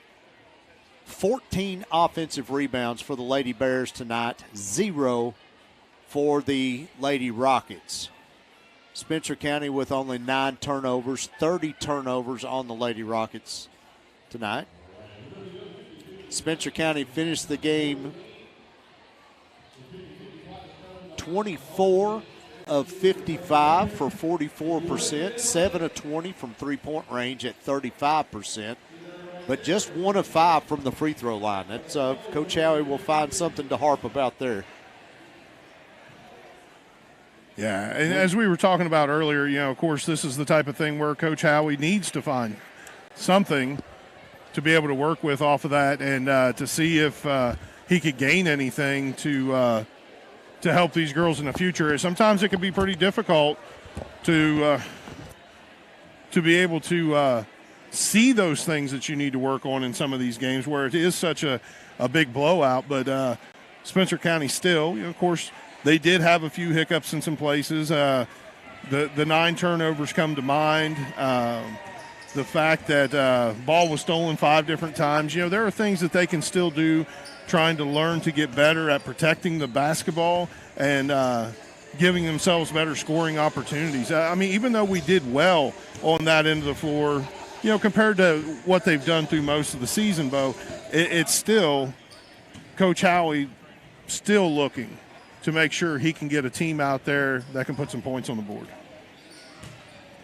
Shelby County finishes 5 of 23 from the field, 22%, 0 for 7 from long range, 3 of 3 from the free throw line. Individually tonight, scoring for the Lady Rockets, Autumn Simpson coming into the game, averaging over 17 points a game for the Lady Rockets. Ends up with 4 tonight.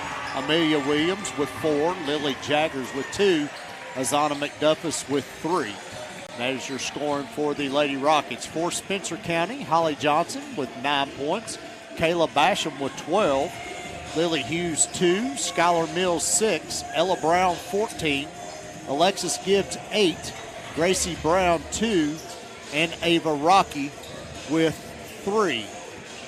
Ella Brown did get the double-double tonight, and John, we like to spread this player of the game around just a little bit. Yeah, we do. So tonight we're going to go a little different route. Thought she played excellent the whole game, yes, but really the first half really stuck out to me was Holly Johnson. That's right. And, there have been some games where she's honestly struggled a little bit from time to time, but for at least what we've been involved with, the most complete game we've ever seen Holly Johnson put on out there on the floor.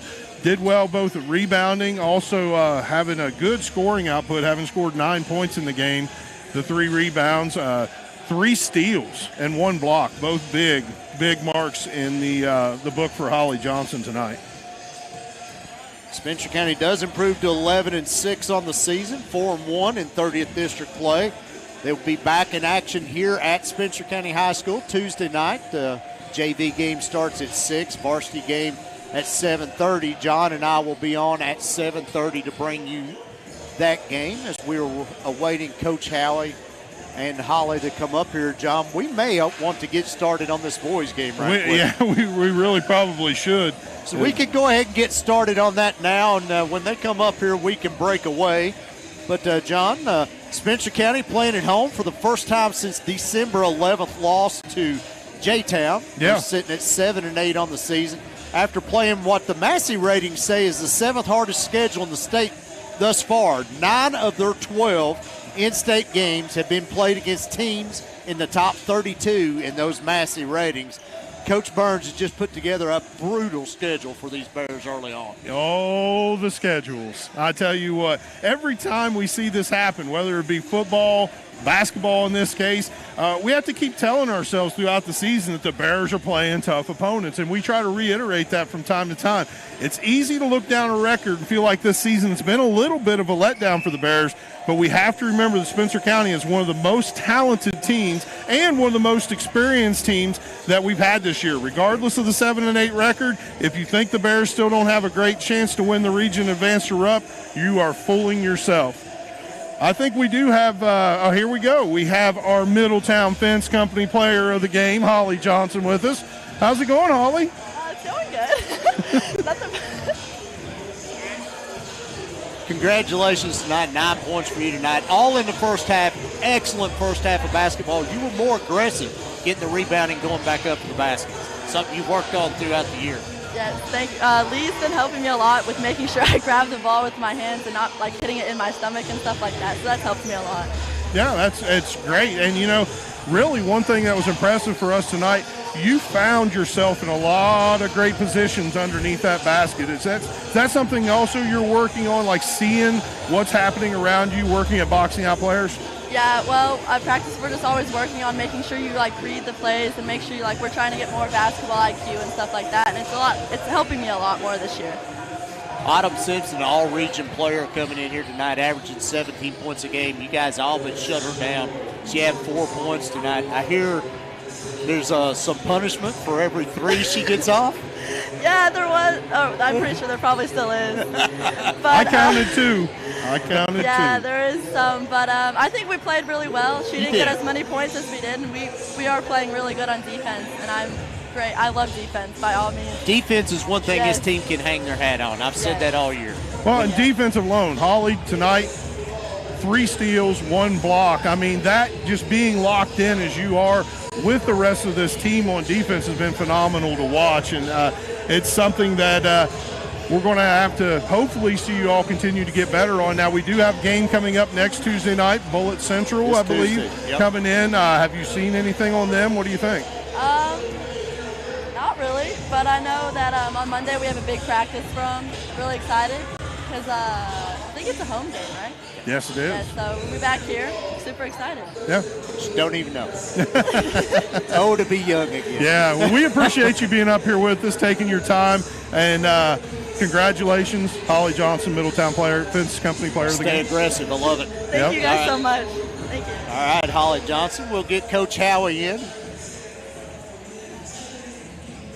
Now, I think we might have to put a tack or something on this seat because we still do have a pregame we need to finish up for the boys here, but he's already bringing at least a little bit more comfortable chair in here tonight. So it was a great win tonight, Coach. Thank you. Appreciate it.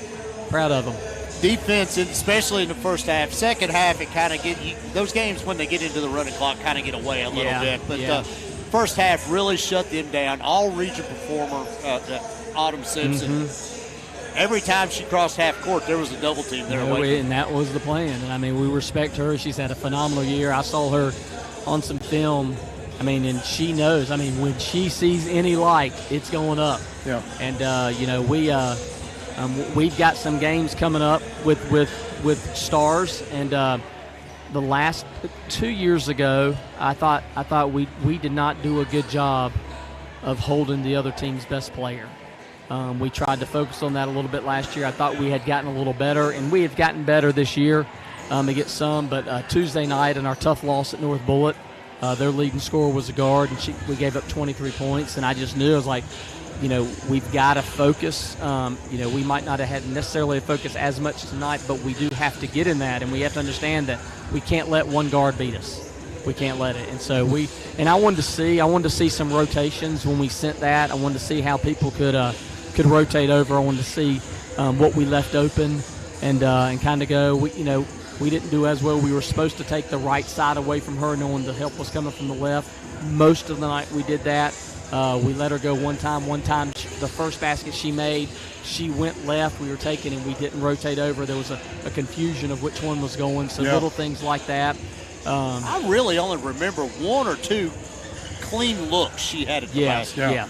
Yeah, her first layup, I believe, or her first 2 points in the first half. Because I think they had 6 at half.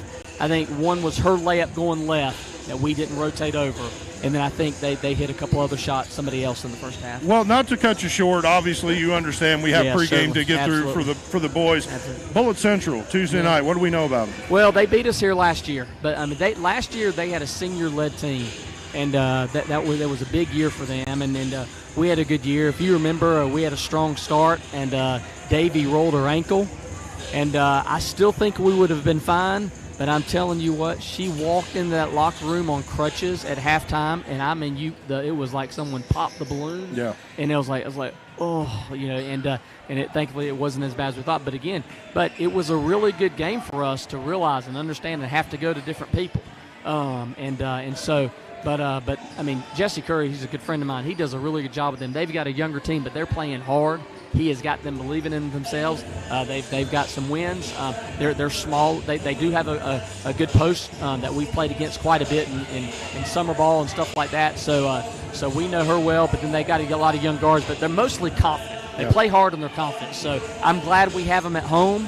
But we'll be ready to go. So excited. One more quick question. Yes. Tonight, me and you have talked a lot about we've got to have another score. Mm-hmm. Yeah. More score, more offense. Right. I'll say that. Tonight, we kind of seen some of that. Mm-hmm. You had Ella with 14, Kayla had 12, Good. Holly had 9 in the first half. Yep.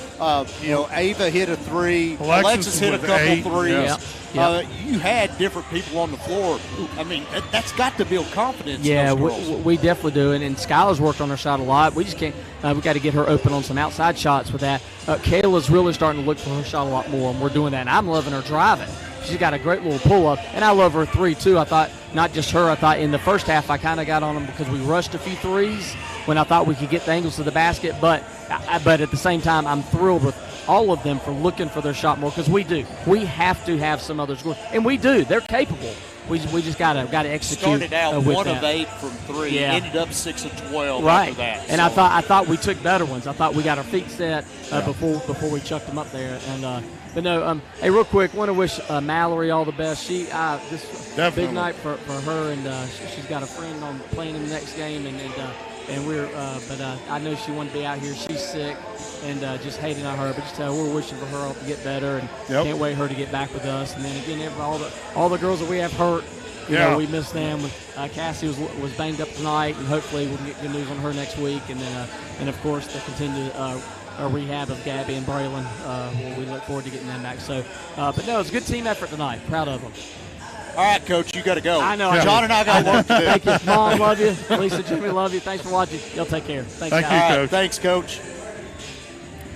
All right, John. Let's get back to business. We're gonna skip over a few notes I've got here. All right, you're just gonna have to show me where you're taking off at, though. That's all I worry about. All right, let's just talk about Shelby County. Let's do that.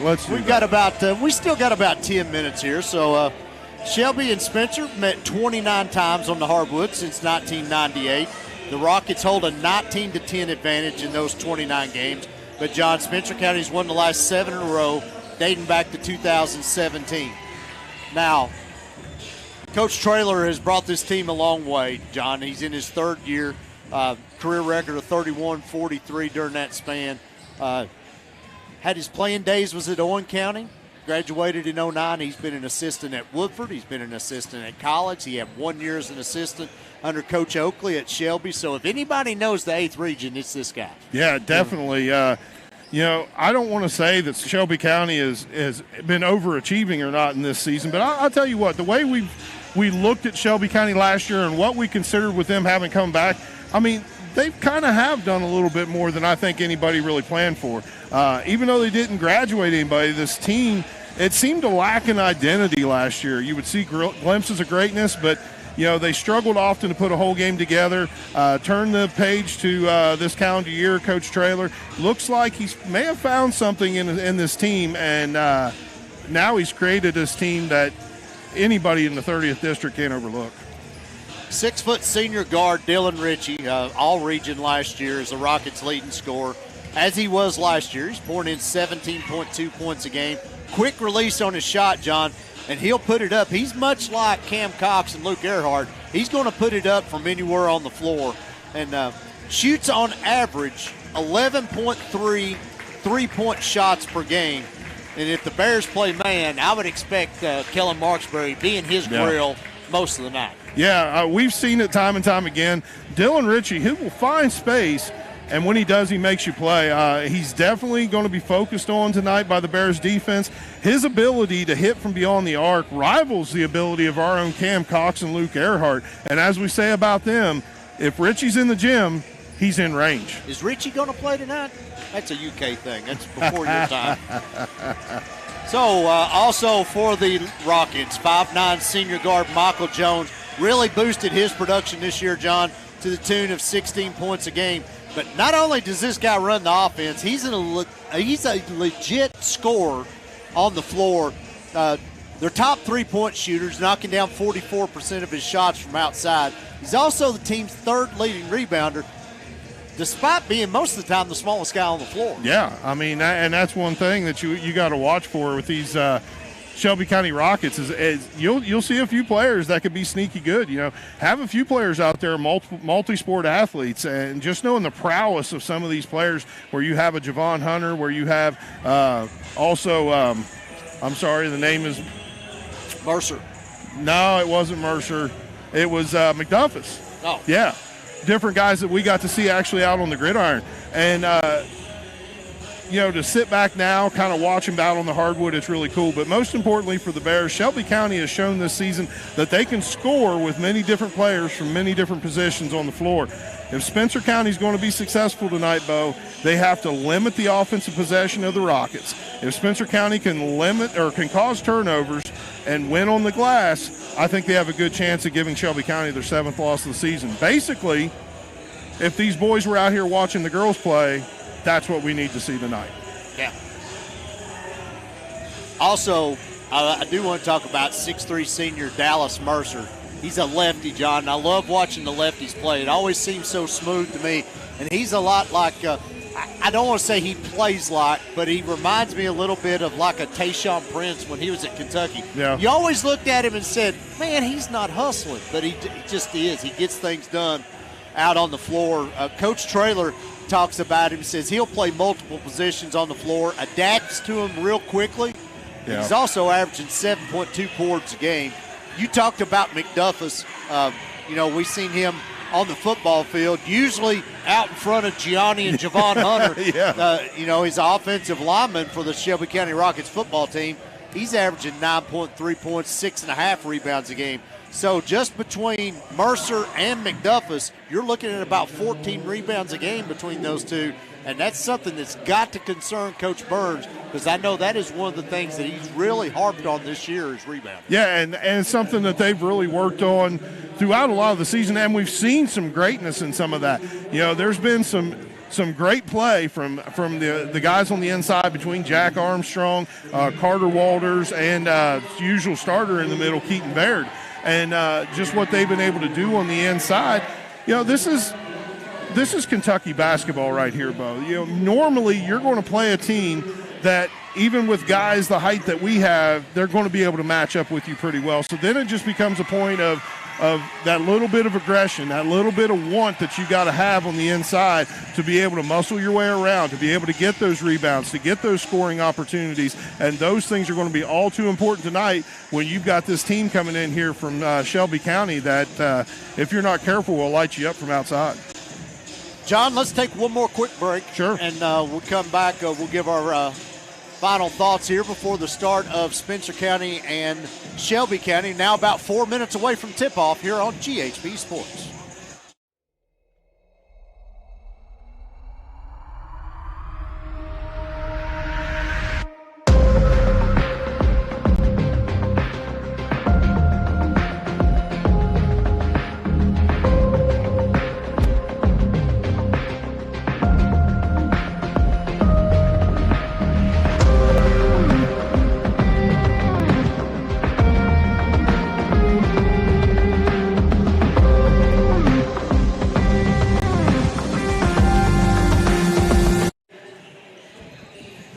Back here at Spencer County High School as we are now getting ready for this very anticipated match between Shelby County Rockets and the Spencer County Bears. Shelby County already, as you mentioned, Bo, 2-0 in the district. Spencer County, this is only their second district game so far this year. And Shelby County has done a great job. Big win against an Anderson County team that only went down to Woodford County by 3 points. And so for them to be able to pull off that type of victory, they have something decent that they're going to bring out here to the floor. And Spencer County going to have to find a way to answer that. Now, as we get set here, Bo and I are both trying to do a little bit of housekeeping up here right now as we get our stat screens switched over to the boys' game. And I think, it's not even wanting to load for you, is it, Bo? I got mine. Mine's loaded up, so we have at least one right now because we ticked down to almost 2 minutes before tip-off. But, again, Spencer County really need to pay some attention to a few different players on this team. You mentioned Dylan Ritchie, which, we talked about. If he's in the gym, he's in range. 17.2 points per game for Dylan Ritchie, 31% from the three-point line. Dallas Mercer, another big attacking type of a player, 6'3" and a half. They put that 3.5, just say 6'4". So 6'4" over there at forward, 11.5 points per game for him.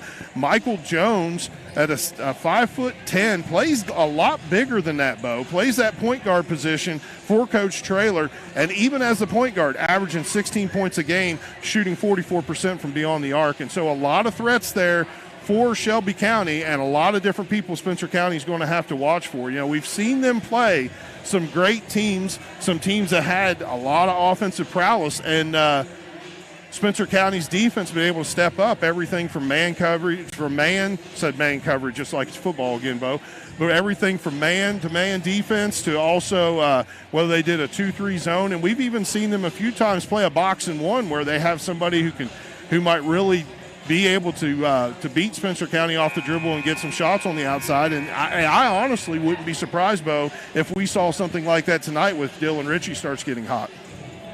Yeah, John, you've got tonight, you look at these two teams, you've got 8, if not 9, of the starters on this floor, multi-year starters between the two teams. So experience goes a long way in these district battles. That's right. Nobody knows you like no opponent knows you like your district opponent. So you're not going to fool the other teams. They know your offensive sets just as well as you do. And but 3 questions I got tonight for the Bears. Can they limit the rebounds by Mercer and McDuffus? Which Spencer County offense will show up tonight? The hot hand we've seen against Henry County where they won by 50, or the one that lost to Woodford County? And which team will blink first, John? Because there's going to be a point in this game where a team goes on an 8-0 or a 10-0 run, yeah, exactly. And that could make all the difference in the world in this game. Yeah, we might have to try to talk through some of those questions here in a little bit. I believe we are about ready for our starting lineups as we turn it over to public address announcer Steve Hume.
Normal starting five for Coach Burns. You got Kellen Marksbury, Luke Earhart, Keaton Baird, Andrew Barron, and Cam Cox. And then for the Shelby County Rockets, Dylan Ritchie, Dallas Mercer, Javon Hunter, Michael Jones, and Adwin McDuffus. Just the five we talked about, John. It's the five that we're really going to have to pay attention to, because after that, the scoring really falls for these Rockets. The gym is full, Bo. They meet at center court, ready for the tip. Tip controlled by Ritchie, gives it up to Jones.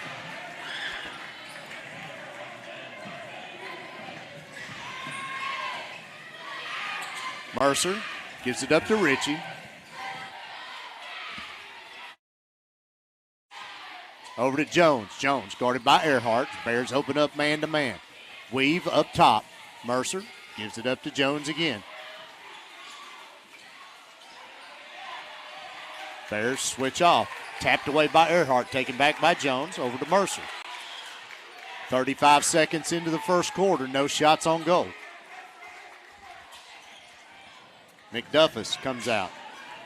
Now back to Jones. Goes off the pick. Look for the three. Wasn't there. Back to Mercer. Look for the weave again. Good defense. Good patience by the Rockets. Shot up by Jones is no good. Hauled in by Barron. Barron brings the ball to the floor. Guarded by Mercer. Gets the elbow. Over to Cox. Long three. No good. Rebounded by Earhart. Earhart swing the ball over to Barron. Barron from the right wing. Back to Marksbury. He'll set the offense. Man-to-man by the Rockets also.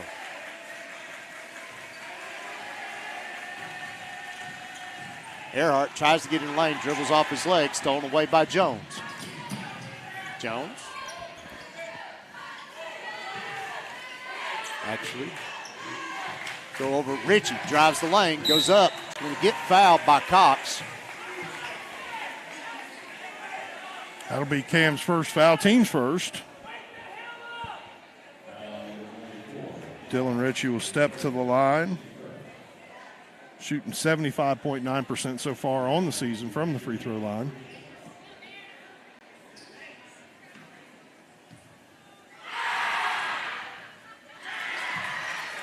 Ritchie misses the first with a little help from the students. Yeah, this is what's great about being back at Spencer County High School. This small gym, this tight, confined environment can really mess with some teams. This is definitely a gym that'll bring home court advantage into play. Ritchie misses them both. Rebound hauled in by Baird. Marksbury over to Earhart. Down in the corner it goes to Barron. Luke comes around off the pick. Three rolls in. Friendly bounce from the rim. Got them home friendly rims there, Yeah, John. you like that. I do. Woo.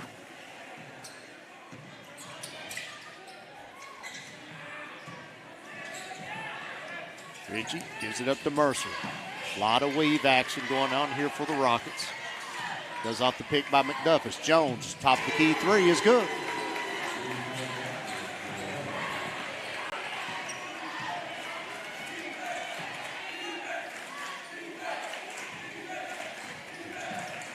Baird, Marksbury in the corner. Dribbles into the lane. Chance to get down to Barron. Shot up off the glass, no good. Rebounded by McDuffus.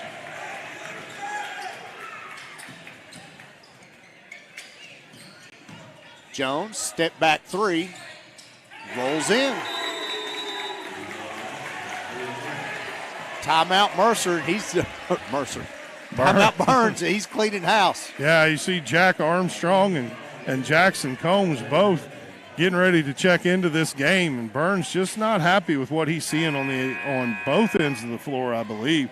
You know, just almost 3 minutes into this game, Spencer County only picking up a three-pointer, and Bo, that kind of came from a disjointed type of an offensive trip down there where we were just lucky to get a rebound, and Luke Earhart found himself open. So Spencer County also having given up two quick three-pointers to this Rockets team that we talked about, Bo. A lot of shooters out there for Shelby County, and it's something that Spencer County is going to have to watch. You know, so far playing a lot of zone against them, and you wonder if if Coach Burns won't put them back into a man-to-man to try to just stay on the face of some of these guys. If you was thinking about coming down here, bring a lawn chair. Yeah, fix you some popcorn, just stay at home and listen to us, because there is not a seat to be had on this Spencer County side of the floor. Cox drives the lane, pull-up jumper. Off the back iron, no good. Rebounded by Mercer. Quick outlet out to Richie. Richie pulls up, wing three, no good. Rebounded by Armstrong, who's checked in, along with Jackson Combs. Marksbury, right corner three, no good. Rebounded by the Rockets. Got a three by Richie, is good.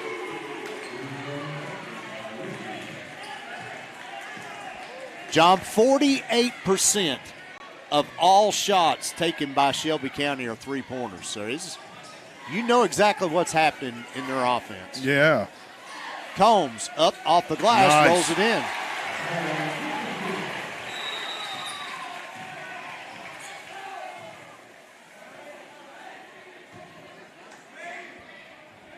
Got an official whistle here.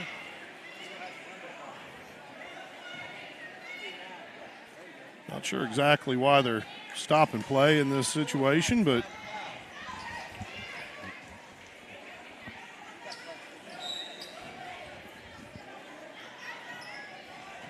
Rockets lead by 4 halfway through the first. Jones, they leave him open, goes in, no good, rebounded by Cox. Cox puts his up to Marksbury. Cross court, Armstrong, wing three, that's no good. Rebounded by McDuffus.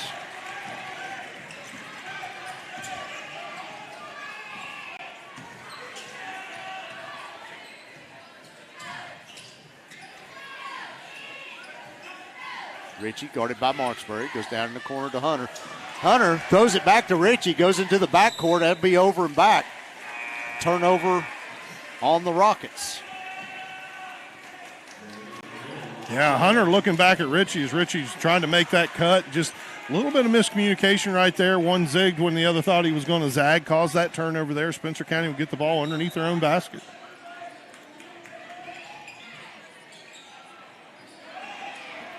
Three-point shot by Combs is good.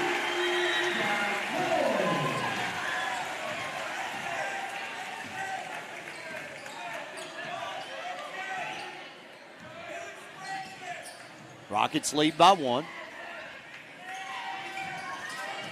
Jones, much bigger Armstrong on him. He's going to look to beat him off the dribble. Does. Gets bumped out of bounds.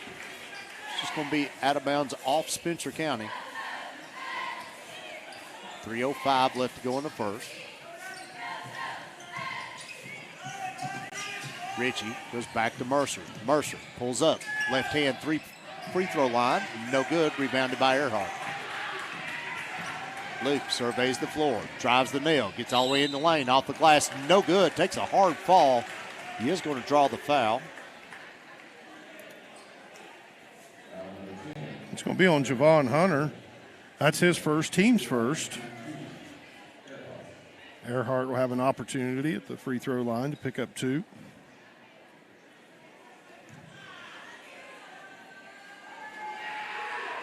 First shot by Luke is good.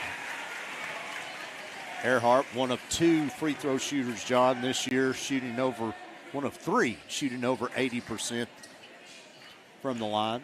Adam Medley checking into the game. Going to give Cam Cox a little bit of a break. Luke makes them both. Bears first lead.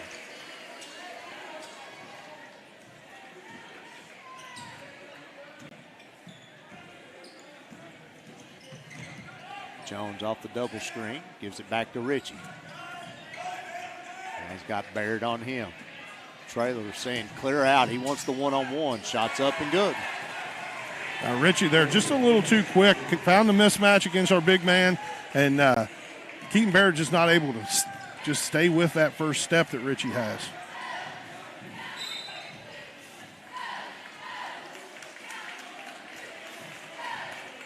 We'll get a foul on Javon Hunter. It's going to be his second, team second. Coach Traylor looks to the bench, going to get Javon off the court pretty quick, try to protect him. Gunnar Rhodes checks in for the Rockets.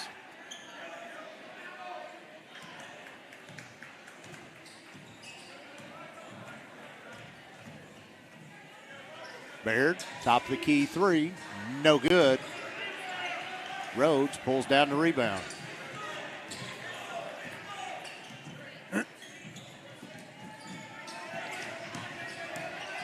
Jones looking to drive on Combs. Not there. McDuffus tries to put the ball down, dribbles it, goes out of bounds. Great job there by both Jackson Combs and Keaton Baird.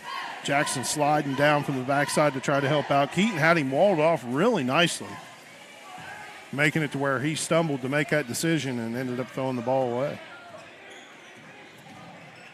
Medley gives it up to Earhart. Step back, wing three, no good. Rebounded by Ritchie. Ritchie, good defense by Adam Medley.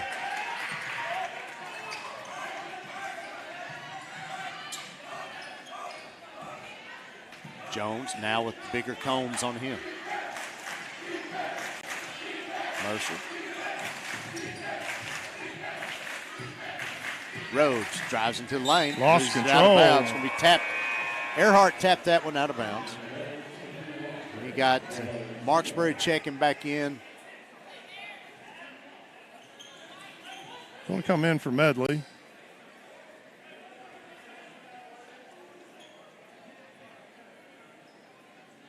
Samuel Seawright also at the scorer's table. Coach Burns is wanting to wait a second. And as soon as it's thrown in, he sends him back, John. Yep. Jones now with Earhart on him. Gets open, goes off the pick by McDuffus for the three. It's good.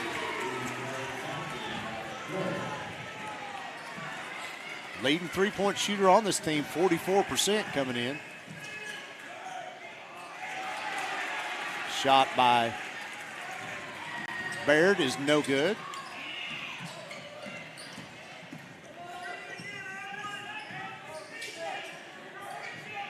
Rhodes gives it back to Jones. 36 seconds left to go in the first. Rockets go back into the weave, looking for the mismatch. Trailer hollowing from over there, Bo, wanting to take the last shot if you can. Backdoor cut by Mercer is no good. Rebounded by Baird. 18 seconds left. Keaton all the way into the lane. Nobody stops him. Right hand, that's no good. Pulled down by Combs. Shot by Baird. The three is good.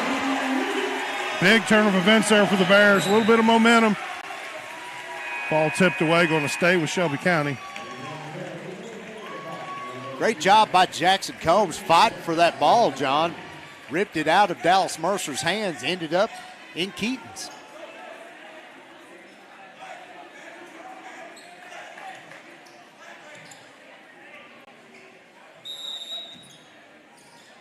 .2 seconds. Jones. It's going to be a cheap foul on Jack Armstrong. He fouled him, but he knew exactly what he was doing driving there. It's going to be Jack's first, team second. 0.9 seconds left to go in the first quarter. Got to be pretty quick getting this shot off if you're Shelby County. That's going to go out of bounds. Bears will get it from where it was at. And now, flip over that same coin, Spencer County. 0.9 seconds left to go. Not a lot of time to get a shot off. This is going to have to be a quick pass and get it up right away. Look for a pick up hop. Tapped away by Mercer, and that'll bring us to the end of the first. Your score, Shelby County 14, Spencer County 13. We'll be right back on GHP Sports. Are you looking for a reputable shop to take care of your ride? Stop by Dougherty's Body Shop and Service Center, offering all manner of body and mechanical work to keep your vehicle looking and performing at its best.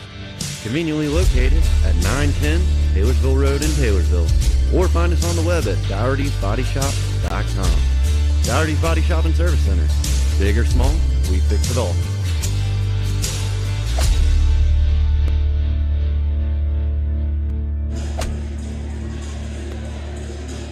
Back at Spencer County High School, we got the wobble going here in the Spencer County gym. Real quick, a few individual stats before they come back out here. Luke Earhart leading the way for the Bears. He and Jackson Cone both with 5 points. 3 points for Keaton Baird. Individual scoring for the Shelby County Rockets. Dylan Ritchie, 5 points. Javon Hunter with 3. Michael Jones leading the way for them with 6, and that rounds out their scoring. Spencer County, 29% from the field. Coach Burns can't be happy with that shooting performance for the Bears. 3 of 8 from behind the arc, and but still only 1 of 6 from 2 points, and that's working under the basket. That's doing everything there. And Spencer County needs to be better than that in that lane, Bo. They got to do a better job the short corner, working that lane, trying to be able to score, get some easy 2-point buckets to help break the will of this Shelby County Rockets team. Samuel Seawright on the floor. John, sharpshooter for the Bears. If he's open, he's going to put it up. Cox in the lane, right hand, off the glass and in. Bears back by 1.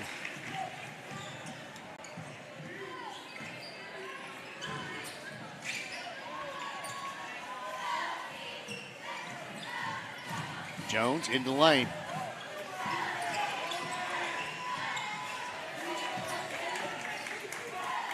Spencer County with some good defense. Ritchie now guarded by Cox. He gets in the lane, goes out. Mercer, swing pass over to Jones for 3. It's good. It's a shooter. Rockets take the lead back by 2. Corner, Seawright for 3. It's good. And that's what you were talking about. When you get Seawright out there on the floor, he gets a little bit of daylight. He's going to put that up. And Bo, he's as pure a shooter as you'll see on the floor tonight. Ritchie guarded by Medley. Jones in the lane. He's out to Holcomb. Mercer, top of the key. Step back 3. Bad off. Rebounded by Barron. Gives it up to Cox. Cox dribbles. Tries to get into the lane. Gets cut off, but he is going to draw a foul. Foul's going to be on Caleb Holcomb, yep. His first, team's first. McDuff is checking in for Mercer.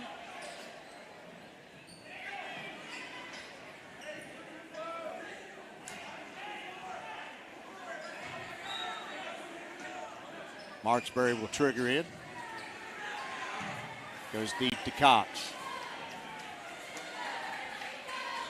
Cam orchestrating the offense, looking for a pick. Back to Cox. Not a lot of movement here by the Bears. Marksbury. Down to Barron. Drew drives to the free throw line. Backdoor cut by Seawright. Goes out to Armstrong. Corner 3. No good. Taps it up.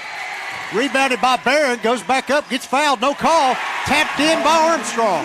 Offensive rebounds, offensive rebounds, offensive rebounds. Great job there by the Bears, getting second, third, fourth chance opportunity to put points on the board. Way to attack the glass. Bears lead by 3.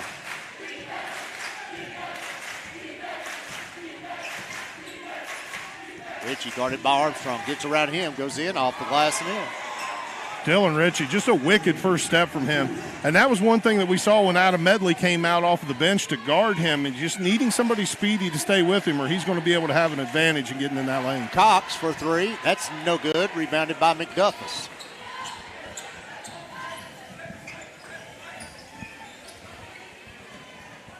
Ritchie, top of the key, guarded by Marksbury. Holcomb over to Jones. Rhodes from the right wing. Dribbles into the lane. Traveled. Good call. Earhart Baird coming back into the game. Cam Cox, Drew Barron and Seawright going to get a little rest. Samuel Seawright, nice to see him out there on the floor. That's a name that you're going to hear a lot from us over the next few years. Cox drives the lane, leads the layup short, rebounded by Ritchie. Ritchie to the free throw line. Shot is up, no good. Brought down by Baird. Baird, Cox, 25-footer, it's good. Like seeing that. We didn't get much opportunity to talk about Spencer County over at Woodford County last Friday night, but it was a little bit of a rough scoring night for the Bears. And so far, to see some of these guys hitting some of these shots, these three-pointers, doing what they do, it's nice to have them back in action. Step back three and get a foul on Baird. You do not foul the jump shooter shooting a three. It's going to be Keaton's first. Team's first, but that's also going to put Dylan Ritchie on the line, Bo, shooting 75.9% from the free throw stripe this year. You talk about that Woodford County game, John. 2 of 21 from three-point range. Yeah, it hurt. That's the worst showing I've seen in the since we've been doing the games, as far as the least amount of threes I can remember. Well, and right now we're sitting just over 4 minutes left to go in the second half, and Spencer County 5 of 12 right now from the three-point range, and that's good for 42%. So a little bit back where we're supposed to be and where we're used to seeing these Bears play. Ritchie struggling from the free throw line tonight, John.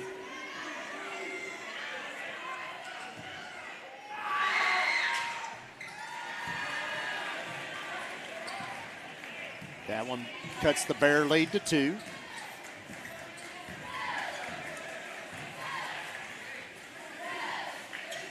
Earhart, top of the key to Baird. Gives it up to Marksbury. Over to Earhart. Drives the lane. Goes out. Baird, corner three. No good. Ball tapped around, hauled in by Holcomb.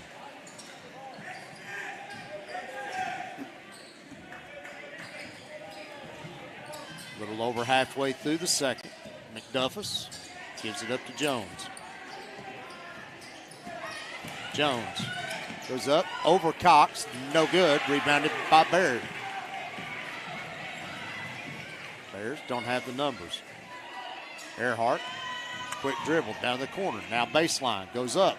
Tries to go over McDuffus. We're going to get a foul called. I believe that is going to be on McDuffus. Yeah, I think you're right. It's his first foul. Team second. Luke stepped back to the line for 2. 86.3% from the charity stripe for Earhart so far on the season.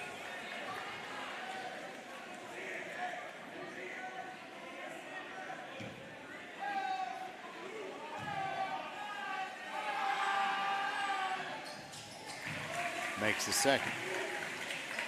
Pushes the Bears lead back out to 3.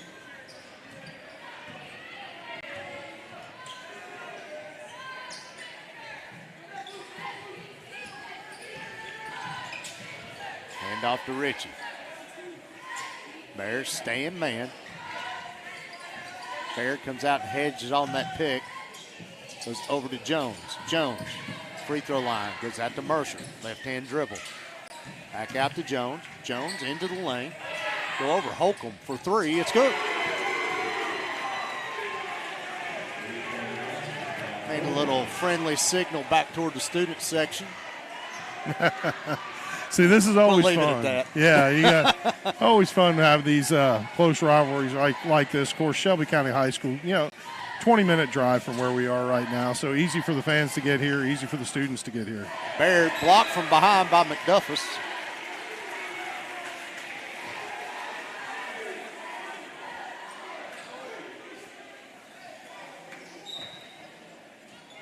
Marksbury will trigger in. Baird with the easy deuce.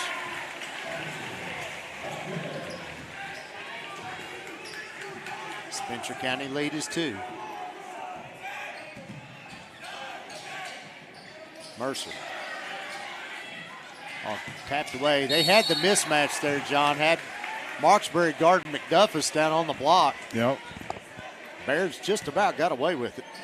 That's going to be a foul on Marksbury. His first, team second.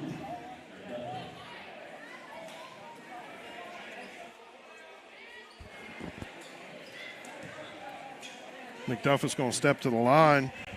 43.6% from the charity stripe for McDuffie so far on this season.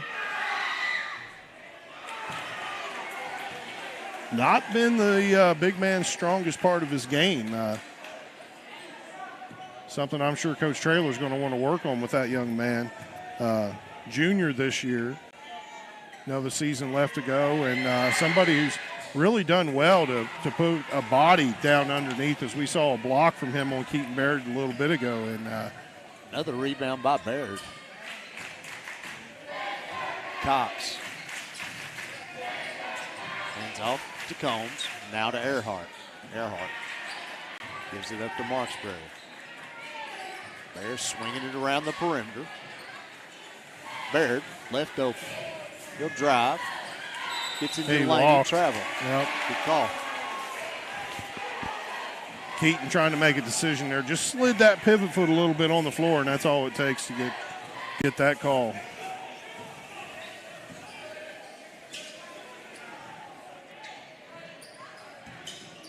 Jones to Mercer. Backdoor cut.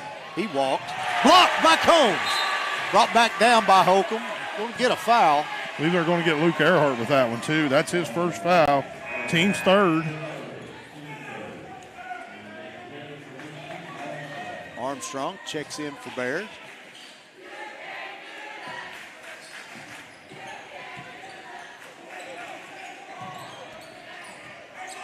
Open. Marksbury on him. Gets the elbow. Goes back out. Jones wide open. Top of the key. No good. Rebounded by Earhart. Luke pushes it up to Marksbury. Back to Combs. Combs drives into the lane. Over McDuffie's and good. That's going to be McDuffie's. Yeah, 2 fouls on him. 3 team fouls.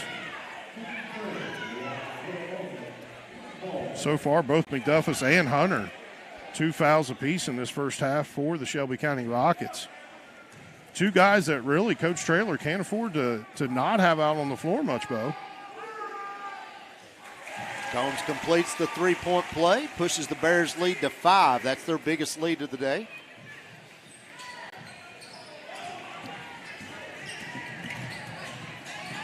Jones dribbled off his leg. Yep, tapped by Cox, went off Jones' leg, out of bounds. It'll go over to the Bears. Now the Coach Traylor, I think, understood McDuffie's going to sit down for the rest of this half.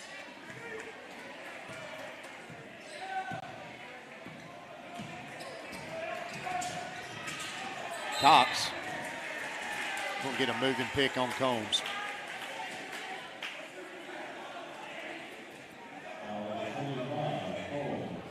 His first, team's 4th.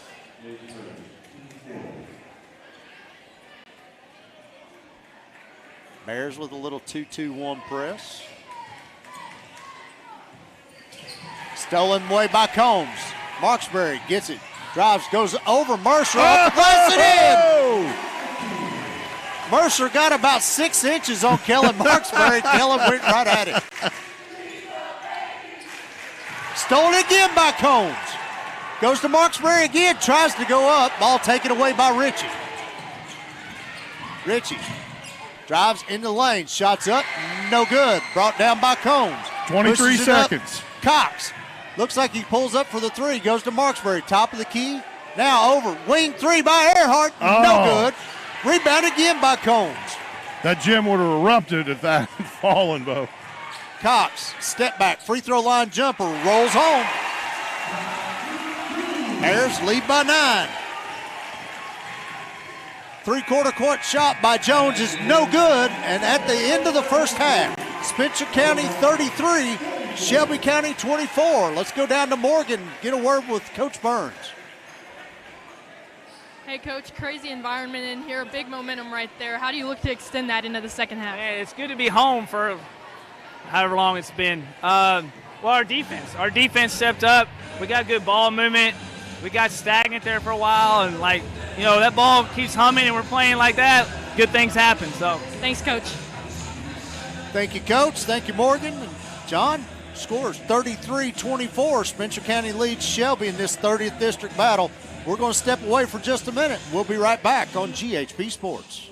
The Cooperative Extension Office is here to serve all residents of Spencer County with educational and research-based programs. We offer programs for youth 5 to 18 years old through our 4-H program, where youth can make the best better. We offer free soil testing, and if you love to get your hands dirty, consider becoming a master gardener.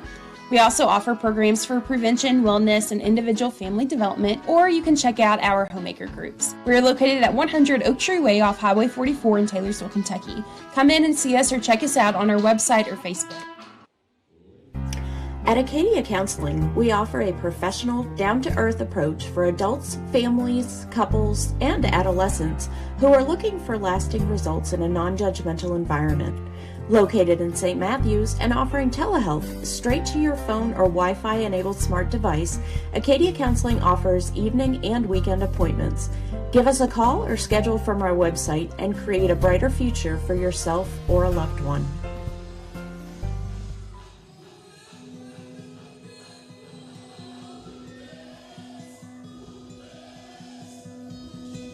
When you look for a veterinarian for your four-legged friends, you want not only the best care, but also someone who loves your pets as much as you do. At Bourbon City Animal Hospital, we know your pets are family. That's why we treat you like you're a part of ours. Find us at 101 Buchanan Boulevard, Suite 1 in historic Bardstown, Kentucky, or on the web at bourboncityanimalhospital.com. Back at Spencer County High School, Spencer County leads Shelby County 33-24. John, big run there toward the end of the first half. Surely got the momentum on the Bears side. Yeah, it did, and Spencer County needed that a little bit. Early in the game, struggling. The first quarter, down only by a point, but only still having 13 points, and well below what we expect out of the Spencer County team and the type of offensive threat that they could be. Let's look at a few stats here a little bit. Let's look at some team stats. Spencer County shooting 40% from the field, 36% from three-point range, 5 of 14. And so much better job there tonight for the Bears. 80% from the free throw line, 4 of 5. But I tell you, Bo, one of the big stats, and we talked about this in the last game, Spencer County leading the way in rebounds with 18 rebounds to 10. For the Shelby County Rockets. Turnover-wise, Spencer County again leading in that margin. 4 turnovers committed by the Bears to 7 for the Rockets. Some individual scoring. Spencer County, Kellen Marksberry with 2 points. Luke Earhart with 6. Keaton Baird with 5. Samuel Seawright with his 3-pointer. Jack Armstrong with 2. Camden Cox having put in 7, and then Jackson Combs, Bo, off the bench, 8 points for the Bears in that first half. A little bit of the scoring for the Shelby County Rockets. Dylan Ritchie helping lead the way, 9 points. Michael Jones also with 9 points. Javon Hunter with 3, but had to kind of check out a little bit early in that first half due to having picked up his second foul. Caden Holcomb with 3, and that'll round out the scoring for the Shelby County Rockets, who's 35% from the floor, and that's something where we saw it in the girls' game too. Shelby County just not getting as many opportunities on the offensive side as what Spencer County is, and that's going to affect that opportunity and those chances to get those shots. But one huge stat that I see here going across this, Bo, 3-pointers for Shelby County, 55% from beyond the arc, 6 of 11 for the Rockets. Big point that they're really struggling with, though, there, Bo, offensive rebounds. Shelby County was 0 offensive rebounds in that first half. I'm sure that's something Coach Traylor is going to be talking about in that halftime locker room, and trying to get his players to attack the glass to get that second chance opportunities. But again, 7 turnovers too, so also going to be after his boys to try to protect the basketball. Jones, a big part of that three-point barrage in the first half. I know he hit 3 in a row at one time. Yeah. But we are going to take another quick break, and when we come back, we'll have some more thoughts as we get ready for the second half. We're now still about 5 minutes away here on GHP Sports. Are you looking for a reputable shop to take care of your ride? Stop by Dougherty's Body Shop and Service Center, offering all manner of body and mechanical work to keep your vehicle looking and performing at its best. Conveniently located at 910 Taylorsville Road in Taylorsville, or find us on the web at Dougherty'sBodyShop.com. Dougherty's Body Shop and Service Center. Big or small, we fix it all.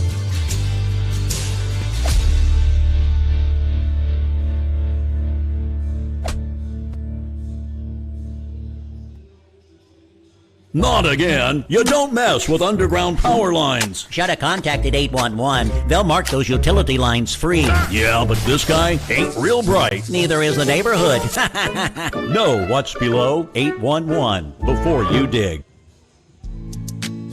The People's Bank is proud to be a sponsor of the SCHS Bears. The People's Bank is an independent, local community bank dedicated to serving Spencer and surrounding counties. At the People's Bank, we are here to serve you with deposit accounts, mortgage loans, construction and land loans, as well as business and personal loans. The People's Bank is conveniently located with 2 locations, 23 West Main Street in historic downtown Taylorsville, and a branch at 5511 Taylorsville Road in Fisherville. Or you can visit us at our website, www.tpbtaylorsville.com. Banking excellence since 1903. The People's Bank, an equal housing lender, member FDIC.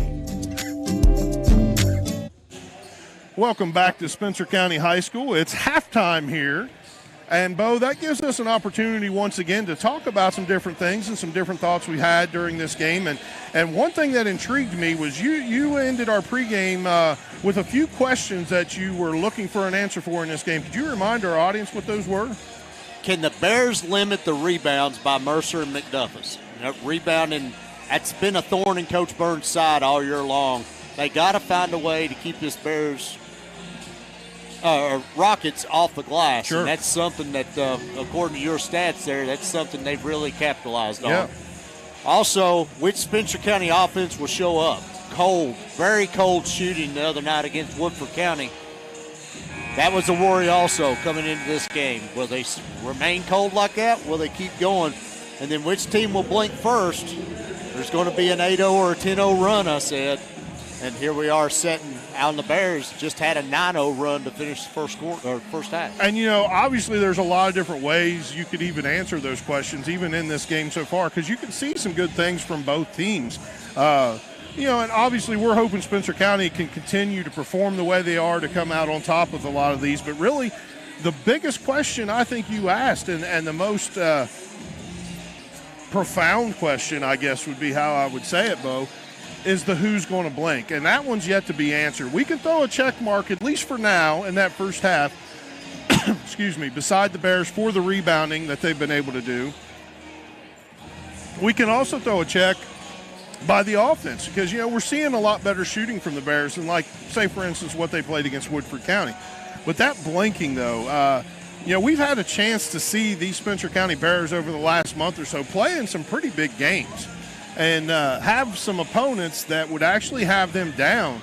Earlier in the season, down to Oldham County and able to come back and win that game in overtime. And so this is a team they're very callous, they're very resilient, they're not afraid to play from behind. And right now with a lead, hoping they can continue to attack and hold off a run that I'm sure is to come from the Shelby County Rockets. Very productive minutes off the bench for Coach Burns in that first half, too. Samuel Seawright comes in and hits a 3. Adam Medley, great defense on Dylan Ritchie while he was in there. And Jackson Combs, he's come down with a couple big boards, couple steals in that first half, and also drew both fouls on McDuffus. Yeah, actually, Jackson Combs, 8 points, 2 rebounds in that first half, and he probably didn't even play but maybe 7 minutes, 6-7 minutes of that first half. And so great production, as you mentioned, off the bench for Jackson Combs. Looking at the Shelby County team, though, they're doing exactly what we expected them to do with Jones and Ritchie. Those are two guys that I'm sure Coach Burns in the locker room pointed out We've got to get in their face. Seeing a lot of this pick and roll type of stuff is what Shelby County is trying to do on offense to get that mismatch for Dylan Ritchie to use that quick first step and get down the lane for the layup. Spencer County going to have to watch that. And if that switch is made over to him where he has that mismatch, somebody's got to be willing to slide down in that lane, slow him down, and stop the basketball. Couple of regional scores. Anderson County boys lead Collins 30-21 in the second quarter. South Oldham 18, Oldham County 7. And in the LIT, Butler comes back to defeat number 1 seed Manual 55-49. And Trinity and St. X, Trinity leads by 1 at the end of the first. And John, we're ready to go here in the second half.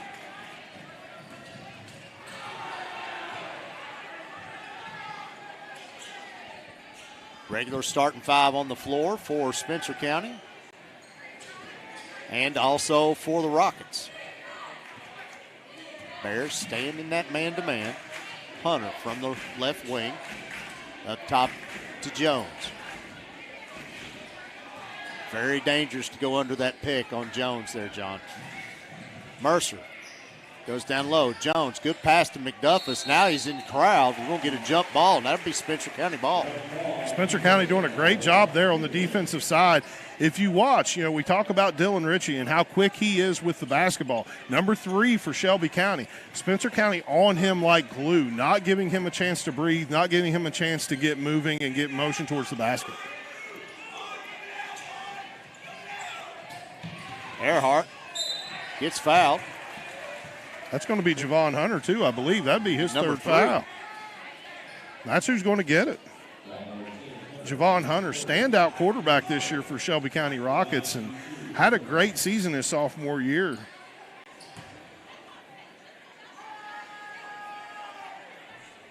First one by Earhart is good.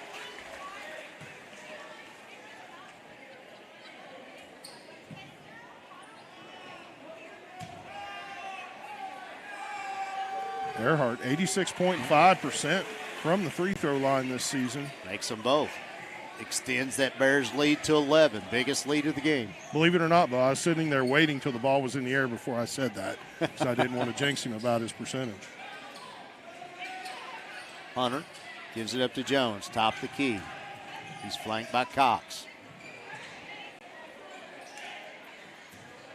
Mercer going down low, mismatch down low. That's one thing Coach Traylor's working for. Bears switch almost everything, John. If they get McDuffus, they get Marksbury guarding him, they're going to go straight to the block. Oh, they are. And in that situation, Kellen Marksbury picking up his second foul. It's first team foul. And just really putting him in a tight spot. And that's the biggest thing Shelby County has going for them is that they can work these mismatches. They can get an opportunity to put some good points on the board.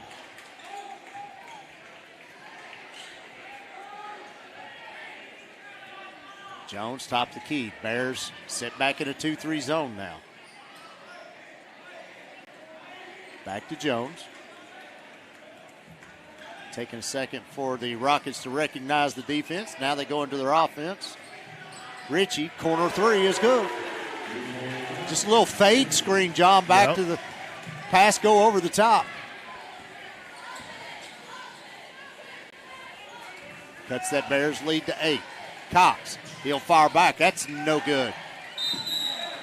Rebound by Jones. He's going to get undercut there. They're going to give it to Earhart. That's going to be Luke's second foul, second team foul.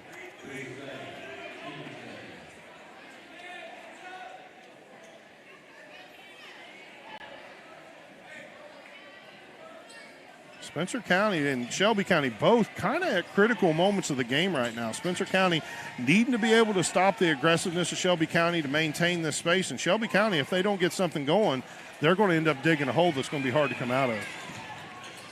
3 by Rich is no good. Rebounded by Baird. Barron, backdoor cut, goes to Cox. Swings it out. Baird open for 3. It's good!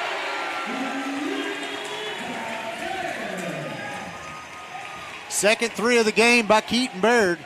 Yeah, 8 points for Keaton in this game so far. Picking up right where he left off against Woodford County. Good game against Woodford County. And they're going to call him for just a cheap little touch foul right there.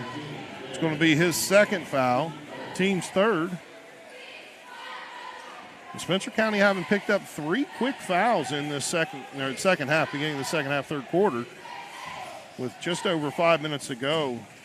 Need to clean it up a little bit, or we might give Shelby County a chance to shoot some freebies, Bo.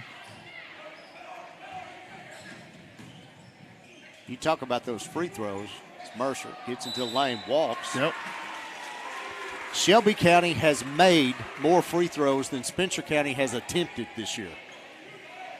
197 made free throws, 196 attempted by the Bears.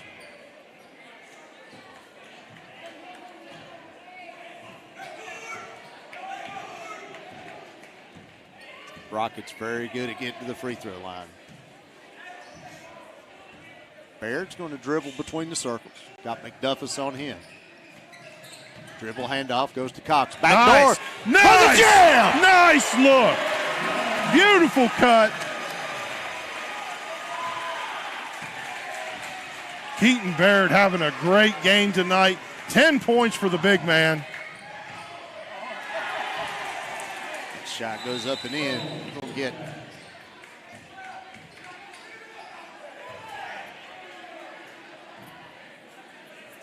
I believe we are getting a warning. I think we got a bench warning.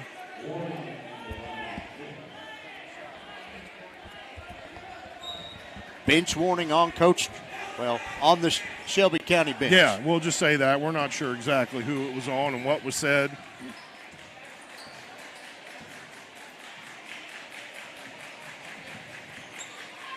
Barron goes back up top. Earhart behind the back dribble. Goes over to Marksbury. Corner three. It's good.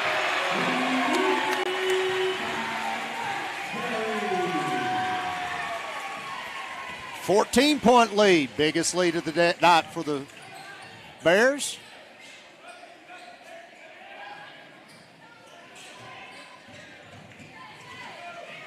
Jones to Mercer. Back up top. Jones fakes. Gets Baird in there. Gets into the lane. Goes to McDuffus. Blocked by Earhart. Luke picks it up. Lead pass up to Marksbury for the layup. Coach Traylor's seen enough. Calls timeout. Try to stop the bleeding here. Spencer County with a 16-point lead in the third quarter. It's a full timeout. So we see some instant replays here on the Country Mart instant replay.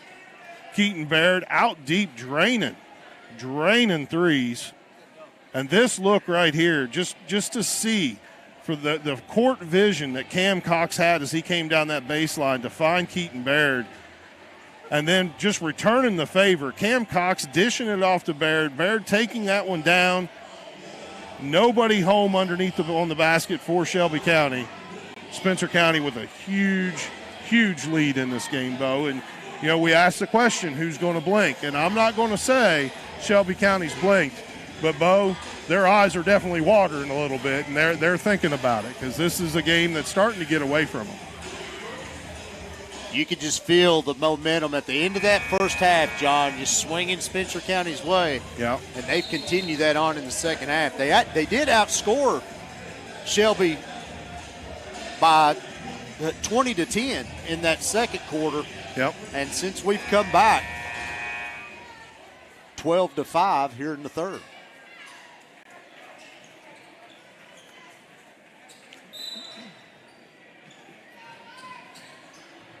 Again, 2-2-1 press.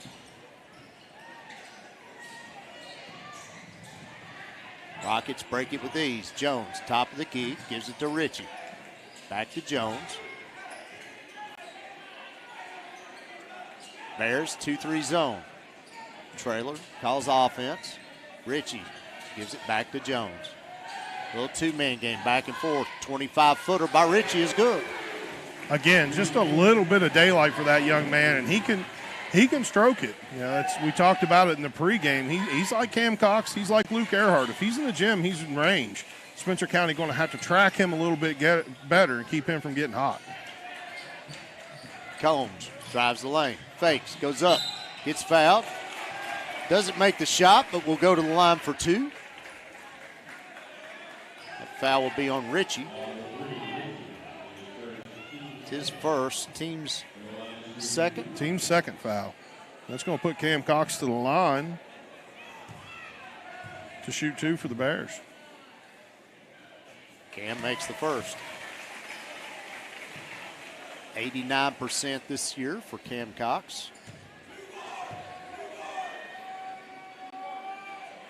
Misses the second.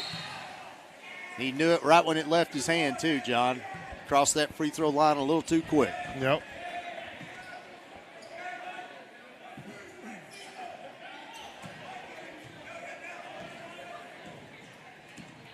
Bears by 14. 2.5 minutes to go in the third.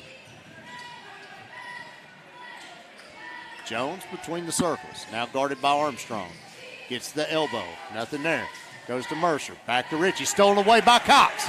Cam all the way down for the layup.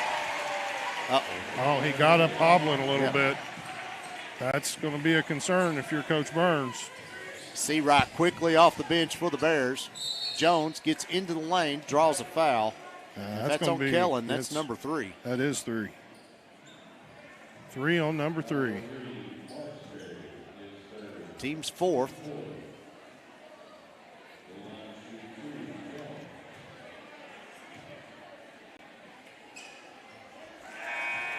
Jones makes the first. Cam Cox going to take a seat over there. Sure, we're Medley will get Marksbury. It's probably the last we see of him the rest of this quarter anyway, John. Trainer going to Snyder over there to check out Cox. Jones makes them both. Spencer County, pretty young lineup on the floor right now. I say young with Medley and Earhart both seniors, but Earhart, top of the key. Armstrong, 3 is short. Rebounded by Ritchie.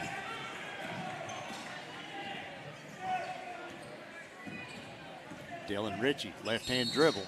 Will pick up a foul on Armstrong. I think he might have got Seawright. Hold on a second.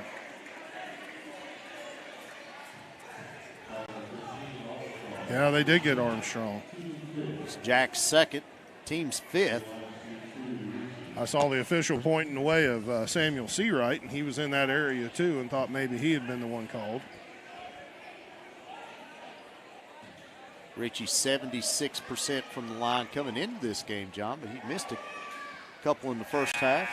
And you cross-jinxed him there. So how would you figure that out? It's Holcomb checks in for something about him missing. Now he makes it. I don't know. I'm going to have to Google that when I get home and see how that works, like a reverse hex. Ritchie makes them both. Cuts the lead to 12.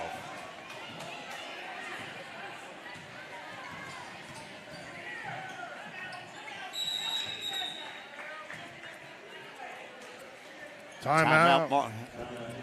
Coach Burns, 32nd timeout. He gets Kellen back up off the bench. Marksbury with 3 fouls. Going to check back in for Medley. Burns just not happy with how that beginning of that offensive set started and the motion and decision-making that he was seeing out there. There you see the Country Mart Instant Replay. Cam going up and just kind of coming down a little bit awkward on that ankle and just might have just popped it to the side just a touch.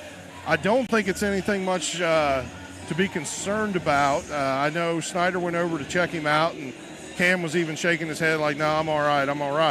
But now I'm not so sure. Snyder's going to take him back into the locker room, make sure everything's okay with his ankle, maybe do a tape job on it, and see if they can't get Cam back out on the floor. Cox with 10 points on the night already, Bo. It'd be a tough one to lose if you're Coach Burns.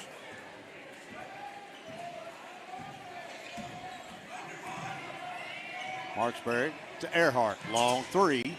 No good. Rebounded by Combs. Back up. That's no good. Brought down by Holcomb. Those are the ones you got to have, John. Yeah, and we're in a situation where I told you a little bit ago, Shelby County hadn't really blinked yet, and they're showing that they might have a little bit more gumption to them than what we had thought there after being down by 16, cut it back to 12. Ball thrown out of bounds by Combs, saved in by Armstrong. But right to the Rockets. They go down. Richie connects, cuts the lead to 10.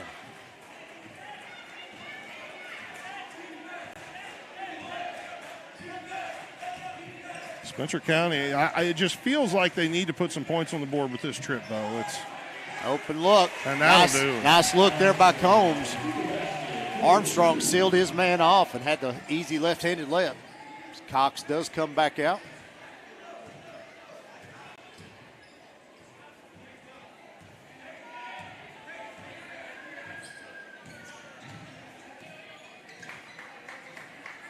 Richie, top of the key.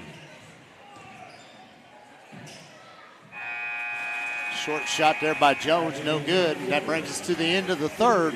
Your score, Spencer County 50, Shelby County 38. We'll be right back on GHP Sports.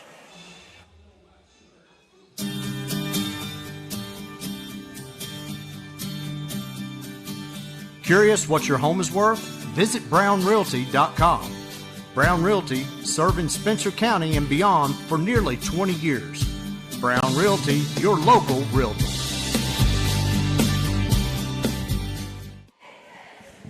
Welcome back to Spencer County High School. Getting ready to start the fourth quarter of this big 30th district battle, John. Win here goes a long way for either team. I had it in my notes and I didn't talk about it. Shelby County, well, the boys only play once. That's right. And we've had this conversation on here many times. Shelby County 2-0 right now with a visit to Woodford County next Friday night. Shelby wins this, they lock up the 2 seed. They'll easily lock up the 2 seed. With a chance to get the 1 next week at Woodford County. So Spencer County still fighting for that. Hey, you and I talked about it on the way home last Friday night from Woodford County. Spencer County now in a spot after taking that loss to Woodford where, in the playoffs, in the district tournament, you're going to want to shoot for that 2nd or 3rd seed. You want to be able to play somebody other than Woodford County, assuming Woodford County is able to take the 1 seed in the tournament, and to give yourself an opportunity to win your way to the championship game, because both the winner of the championship game and the runner-up will advance to regions, keeping Spencer County alive in postseason play. C-Rod in for Earhart. Mercer up off the glass, no good. Rebounded by Armstrong. Armstrong across the timeline, gives it up to Baird. Left-hand layup's good. We'll get the foul on Holcomb. Just that stutter right there, too. Allowed the defender, allowed Holcomb to come up behind him, make a little bit of contact. Going to be Holcomb's 2nd foul, team's first, and Keaton Baird will go to the line, where so far this season shooting 67.2%.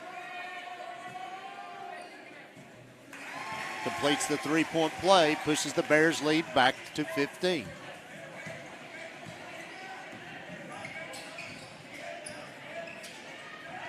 Mercer gets it across the timeline.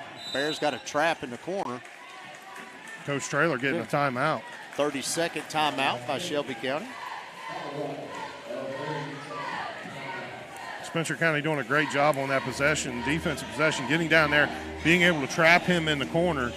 And here we see that Keaton Baird actually looks back just a little, stutter steps just enough to allow Holcomb to catch up to him on this outlet and really pick up a pretty cheap foul. But it's a foul nonetheless. Contact on the shooter as he was going up, and Spencer County able to extend their lead with that. And then, as I was saying, that last possession, here you have Coach Traylor having to call timeout. Dylan Ritchie kind of stuck in a little coffin corner over there, being double teamed and not able to get out of it too easily, and forcing Traylor to use one of his timeouts, try to set something up here and see if he can't get a spark in this Rocket offense. Jones, left-hand dribble, gets to the block. He's going to pick up a foul on Keaton Baird. It's going to be Baird's 3rd foul. Team's first. Jones will step back to the line for 2. 2 different Bears now with 3 fouls. Kellen Marksberry, Keaton Baird. Javon Hunter, the only one close into foul trouble for the Rockets with 3 of his own. We talk about these district games, John, with the boys only playing one time. A win here tonight by the Bears puts them in the driver's seat for that 2 seed. That's right. With Collins and Anderson coming here the next 2 Friday nights. Yeah, that home court advantage, you're seeing it play out here tonight, just how nice it is to have that opportunity to play with this crowd. Big-time rebound there by Drew Barron off the missed 3 by Seawright.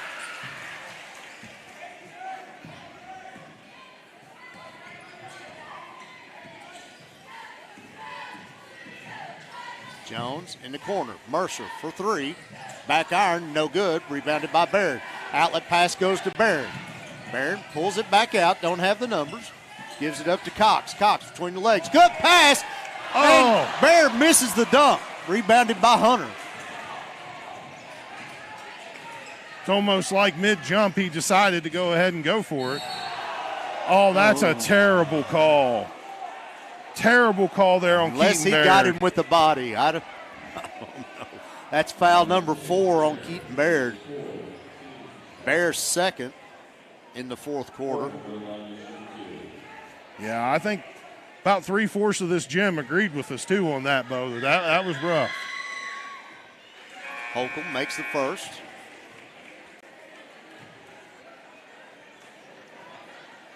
Gunnar Rhodes is checking in, but he will be checking in for Holcomb. Earhart also comes back to the scorer's table for the Bears. Holcomb makes the second. Bears lead 13, 6:37 left to go in the game.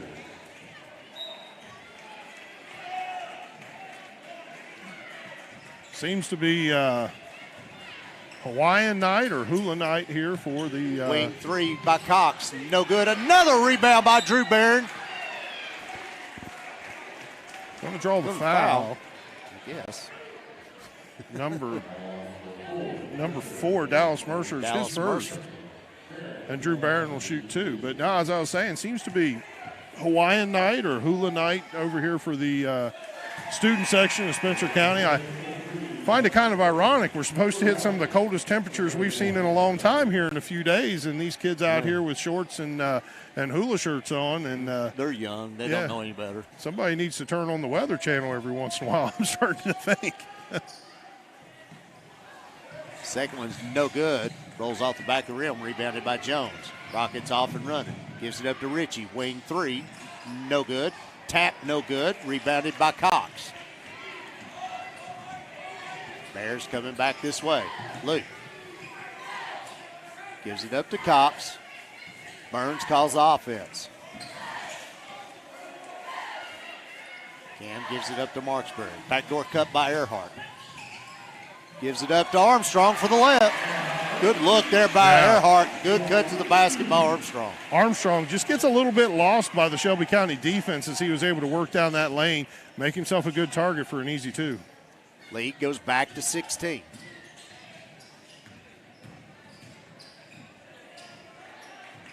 Ritchie tries to back Armstrong down. Nothing there. Goes up top. Rhodes for the jumper is no good.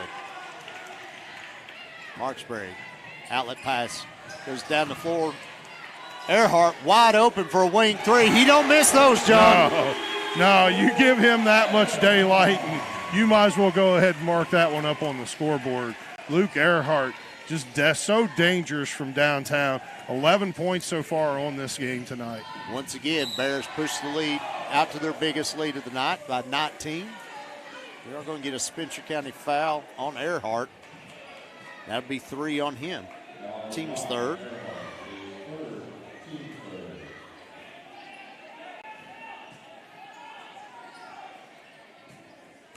McDuffus tries to go back to Mercer off his hand.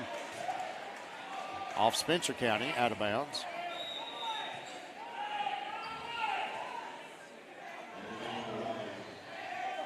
Holcomb checking back in for McDuffus.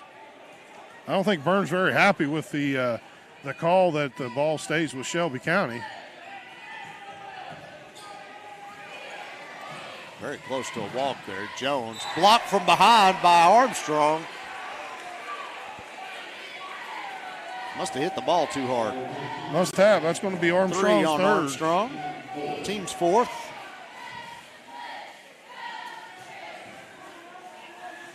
Yeah, Burns a little frustrated right there with the last few calls from the official. I know I saw an innocent piece of paper go flying out of his hand there in frustration. And Coach Burns got to watch it. He's been hobbling around on crutches the last few days. Well, and I got to make sure we get this in there. I promise no paper was injured in the making of this, the production of this ball game tonight. So. Bears lead is 17 as we go under 5 minutes. Barron drives the basket. Nobody stops him. And a foul on Holcomb. It's going to be his third. Quick first step there by Drew Barron. Gives him the opportunity to go to the line. Drew Barron doing some great things of late for the Spencer County team. Somebody you don't always expect to really throw a lot of points on the board, and we've talked about it before. It's for him, it's not just points on the board, it's dotting the stat book and everything he's able to do defensively for the Bears. But even with that said, 3 points tonight so far in this game, but 5 rebounds for Drew Barron, and that's the type of stuff, the things that you don't see as much that contribute so much to a Bears victory. Drew misses both free throws. Lead stays at 17. Jones, right-hand dribble, gets to the block. Shot up, off the glass and in.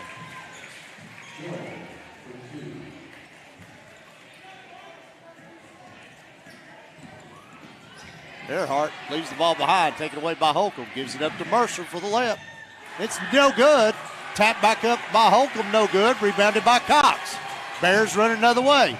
Pull-up jumper fit is good.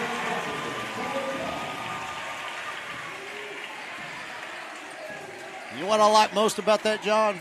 We see no ill effects of that ankle. That's right.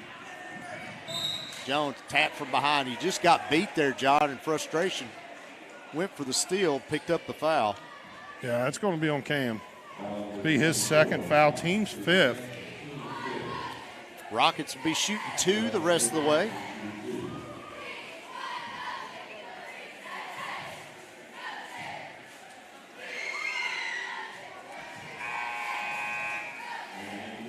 Makes the first. Those of you who just joined us for the boys game, the girls we had earlier today won 56-13 over the Shelby County Lady Rockets. Do want to take this opportunity to remind everyone, stay with us after the game. We will have the Trevor Brown Realty Player of the Game from the Spencer County Bears, as well as the Kelly Hubby Coaches interview with Coach Jason Burns. So hang out with us afterwards, kind of get a little peek inside the program and just see what coach and player have to think about the second game of their 30th district schedule. Foul on Dallas Mercer. That's his second. Team's 4th. Both teams will shoot 2 the rest of the way.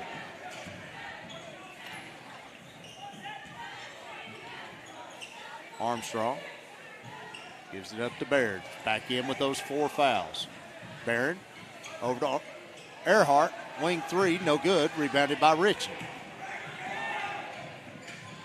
Dylan Ritchie drives the nail, gets into the lane. Going to pick up a foul probably on Drew Barron there. I think so.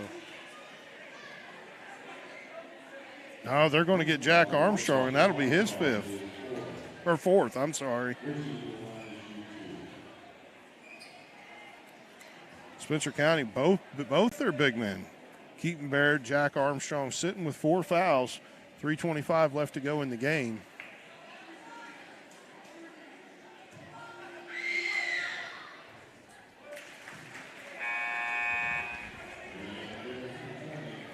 Jackson Combs checks in for Earhart.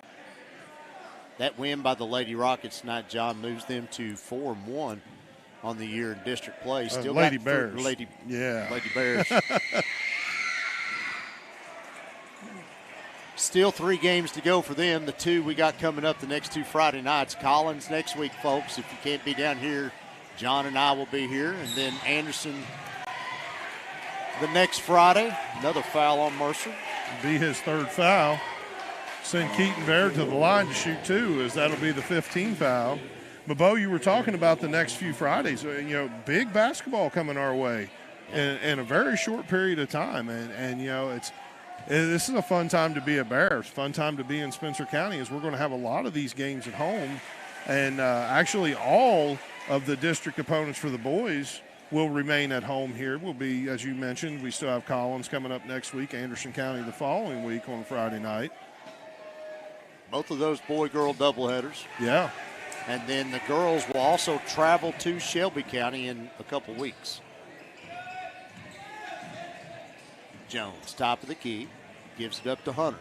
Drives the lane, got Baird on him. Mercer, wing three, short. Rebounded by Baird. Baird gives it up to Armstrong, goes in for the dunk. And with some authority, throws that ball down. Long three by Ritchie is good. Timeout, Shelby County. Full timeout. Big drive home there from Jack Armstrong. Love seeing that intensity, what you're able to bring to the team with those. It's just so much fun. The attitude and the emotion that arises from a kid getting a dunk like that, as he just had nobody with him and just slams it down. See there in our Country Mart instant replay.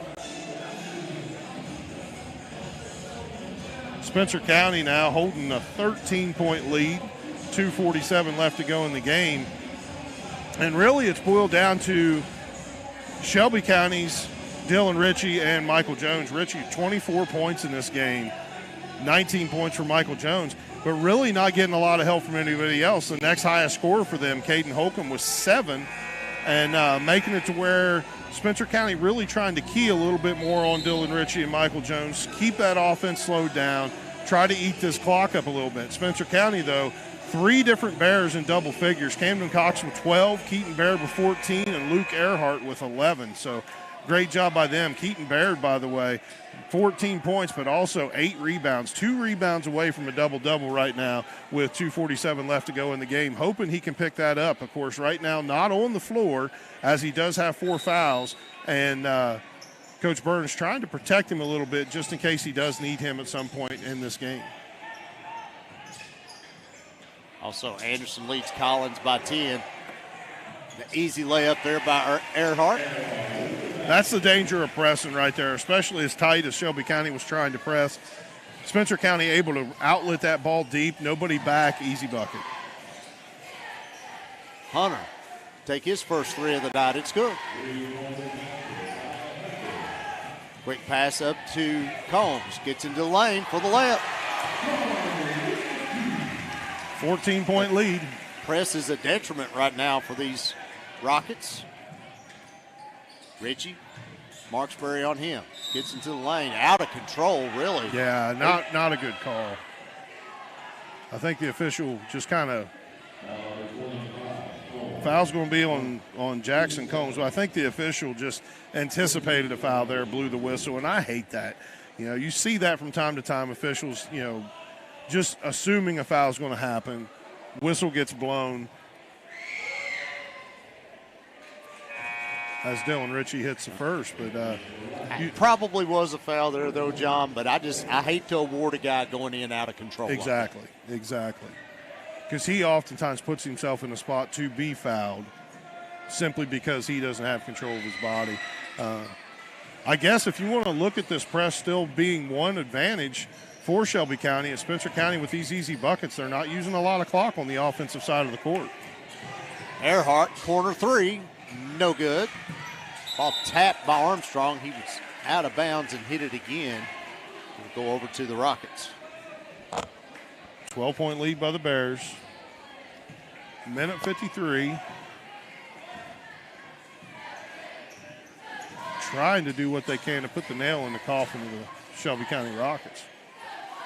3-point shot is up, no good. That was by Zadrian Johnson. Marksbury out to Armstrong, smartly pulls it out. Bears will run a little clock. That's exactly what they need to do in this position right here. Make sure you force this Shelby County team to either foul or just run out of clock. They don't want to foul Earhart or Combs. Both of them are Or Cox. Cox. Both of them shooting right at 90%. Now we got the foul. On number 12, Michael Jones. That's his first, yeah. And Jackson Combs will step to the line. And that's a coach reading the scouting report there, John. Combs, 33% from the free throw line this year. Yeah, Traylor knew exactly who he wanted fouled.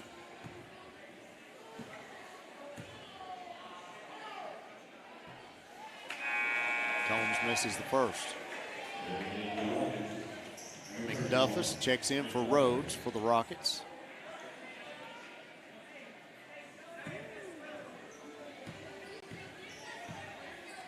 Keaton Baird to the scorer's table, ready to come in for the Bears.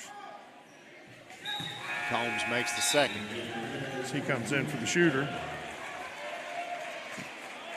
Bears by 13, a minute 13 left to go.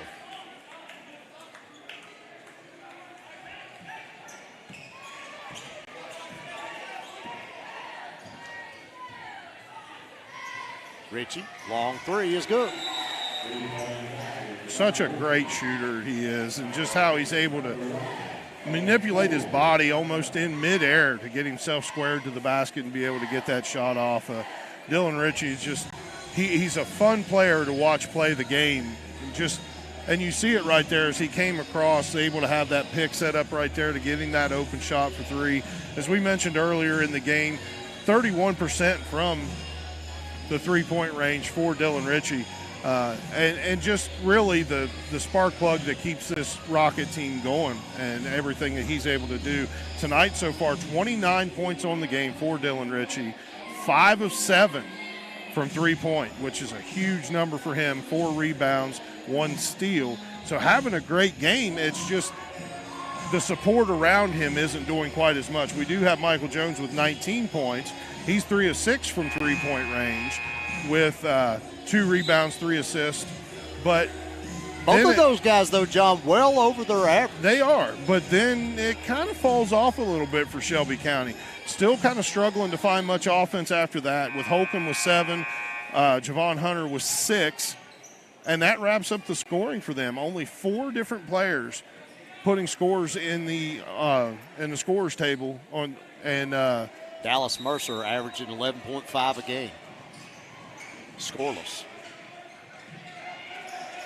Baird gives it up to Marksbury for the left. And that press break is just, it's pick your poison if you're Coach Traylor. Either you try to get these turnovers with that press and potentially give up an easy bucket, or you let Spencer County bring the ball down the court and run clock, and he chose to save clock. Three-point shot is up, no good, brought down by Armstrong.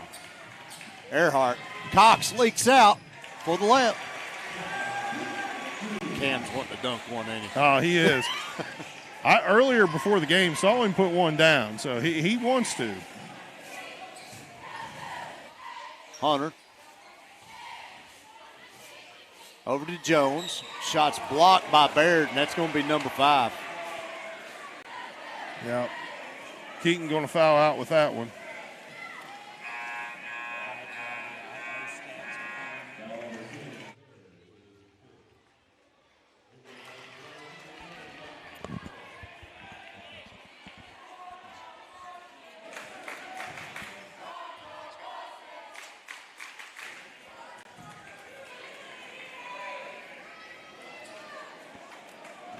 .2 seconds left to go in the game. 13-point lead. One more shot up. Make it a 12-point lead as the Bears going to be able to come down the court and just eat the clock. No pressure coming from Shelby County.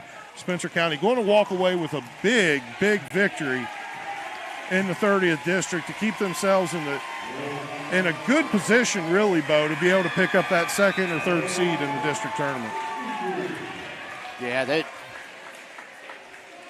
with the 2 games coming over the next 2 weeks, John, that's this victory tonight's going to be huge. So we're going to take a quick break. John and I can get some stuff together.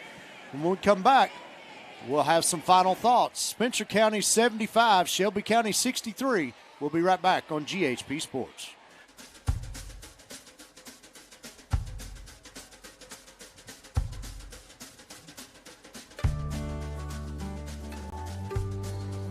am Kelly Hubbock, and I have been a proud resident of Spencer County for nearly 15 years. As a local real estate agent, I am thrilled to be working with Brown Realty and assisting more of my neighbors and friends right here in Taylorsville with their real estate needs. I can think of no better place to put down roots, both professionally and personally, than in Spencer County. Our community sets itself apart from others in that it possesses a small town atmosphere, in addition to residents who truly go above and beyond to help one another in whatever capacity necessary. Those traits, mixed with the genuine beauty of the county, make me honored to not only live and work here, but to raise my children here as well. In addition to real estate, I serve on the executive board for the Spencer County Taylorsville Chamber of Commerce, and I look forward to working with fellow business owners and residents of our community for years to come.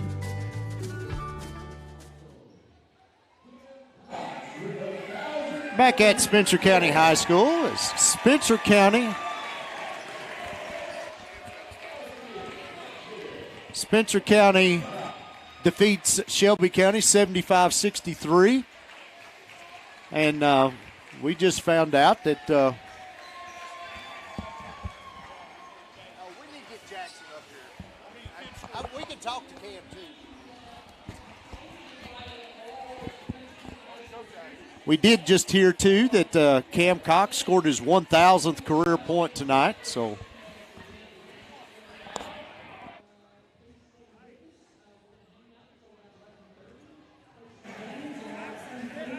try to get a few things together up here. Is getting ready to interview our Trevor Brown Construction Player of the Game. We'll also be waiting on Coach Burns to come up and talk to us and give us a few thoughts, maybe what he's looking forward to also with a Bullitt Central team coming up Tuesday night as the Bears will travel over there. As we mentioned, the Bullitt Central girls will actually come here. We will have that game on GHP-SPORTS Tuesday night. But as we look at a few stats in this game, look at a little individual scoring. Kellen Marksberry with 9 points, Luke Earhart with 13. Keaton finishes the game with 14. Keaton Baird does. Samuel Seawright with 3. Drew Barron with 3. Jack Armstrong with 8. Camden Cox with 14 points, which we just heard has now scored his 1,000th point. And then Jackson Combs with 11. And, Bo, if I'm not mistaken, we're going to have both of those young men up here with us to talk with us in the Trevor Brown Construction Player of the Game interview between Cam Cox and Jackson Combs. Some individual scoring for the Shelby County Rockets. Dylan Ritchie, monster night for him, 29 points, averaging normally 17 points a game, and so well over his average, 12 points over his average. Javon Hunter with 6, Michael Jones with 21, and Holcomb with 7. And as you mentioned, Bo, Dallas Mercer, usually a big offensive threat, averaging 11.5 points a game for the Shelby County Rockets and not tallying a single point. And so Spencer County doing a great job stopping him defensively. Of course, a couple team stats that we always like to point out, rebounds and turnovers. Those things will really go a long way to decide what happens in the game. Spencer County leading the way, 31 rebounds to 18 rebounds for the Shelby County Rockets. And in turnovers, Spencer County only committing 6 turnovers in this game, doing a great job protecting the basketball. And Shelby County, not that they did a bad job protecting the basketball themselves with only 10 turnovers. And so Spencer County really kind of doing a lot of good things tonight, 47% from the floor to 32% from the Shelby County Rockets. Shelby County Rockets, although, Bo, shooting 48% from three-point with 11 of 23 from three-point, something that I know Coach Burns coming into this game had talked to his players about with some of these guys getting open, and probably something he's going to still want to try to work on a little bit for some games in the future. Richie coming into the game is one of the premier three-point shooters in the 8th region. He puts up 11 threes a game, and for him to hit 5 tonight, that's about on his average. And yeah, Spencer County just able to, do what they could. And really what it boiled down to was it seemed like Spencer County was playing a game where they knew Dylan Ritchie was going to get his. I don't know that they knew Michael Jones was going to get his, but really knowing that they are going to be that good and they're going to get those shots off and they're going to do the good things that they do, for Spencer County to virtually shut down the rest of the Shelby County Rocket offense really was the big factor in the game and really is what decided that outcome of the game. Beginning of the game, Shelby County spreading the ball out, scoring with those 4 different guys, but then not able to keep up. Not everybody able to keep up. Spencer County shutting them down and leads to a big victory here tonight. And like you say, Bo, I'm not going to say it puts them in the driver's seat for that 2nd or 3rd seed in the district tournament, but we're definitely at a point where we've got something to work with when we have Collins come in next week and a Anderson County team that you never really know what you're going to see when you play them. And those two just finished up their game tonight. Anderson County defeated Collins 57-46. And back talking about the Shelby County players, John, I really thought Dallas Mercer could be a place where Shelby County could have a little bit of an advantage tonight. Yeah, and, they could. For the Bears to completely shut him down. As we got Cam and Jackson coming up here. Yeah, they're taking the shortcut up over the stage. Yeah. If I did that, I would be in traction for like 6 weeks or something. A lot of congratulations for these guys coming up here tonight. We'll make sure we got everything turned on, ready to go for them. As we get things set.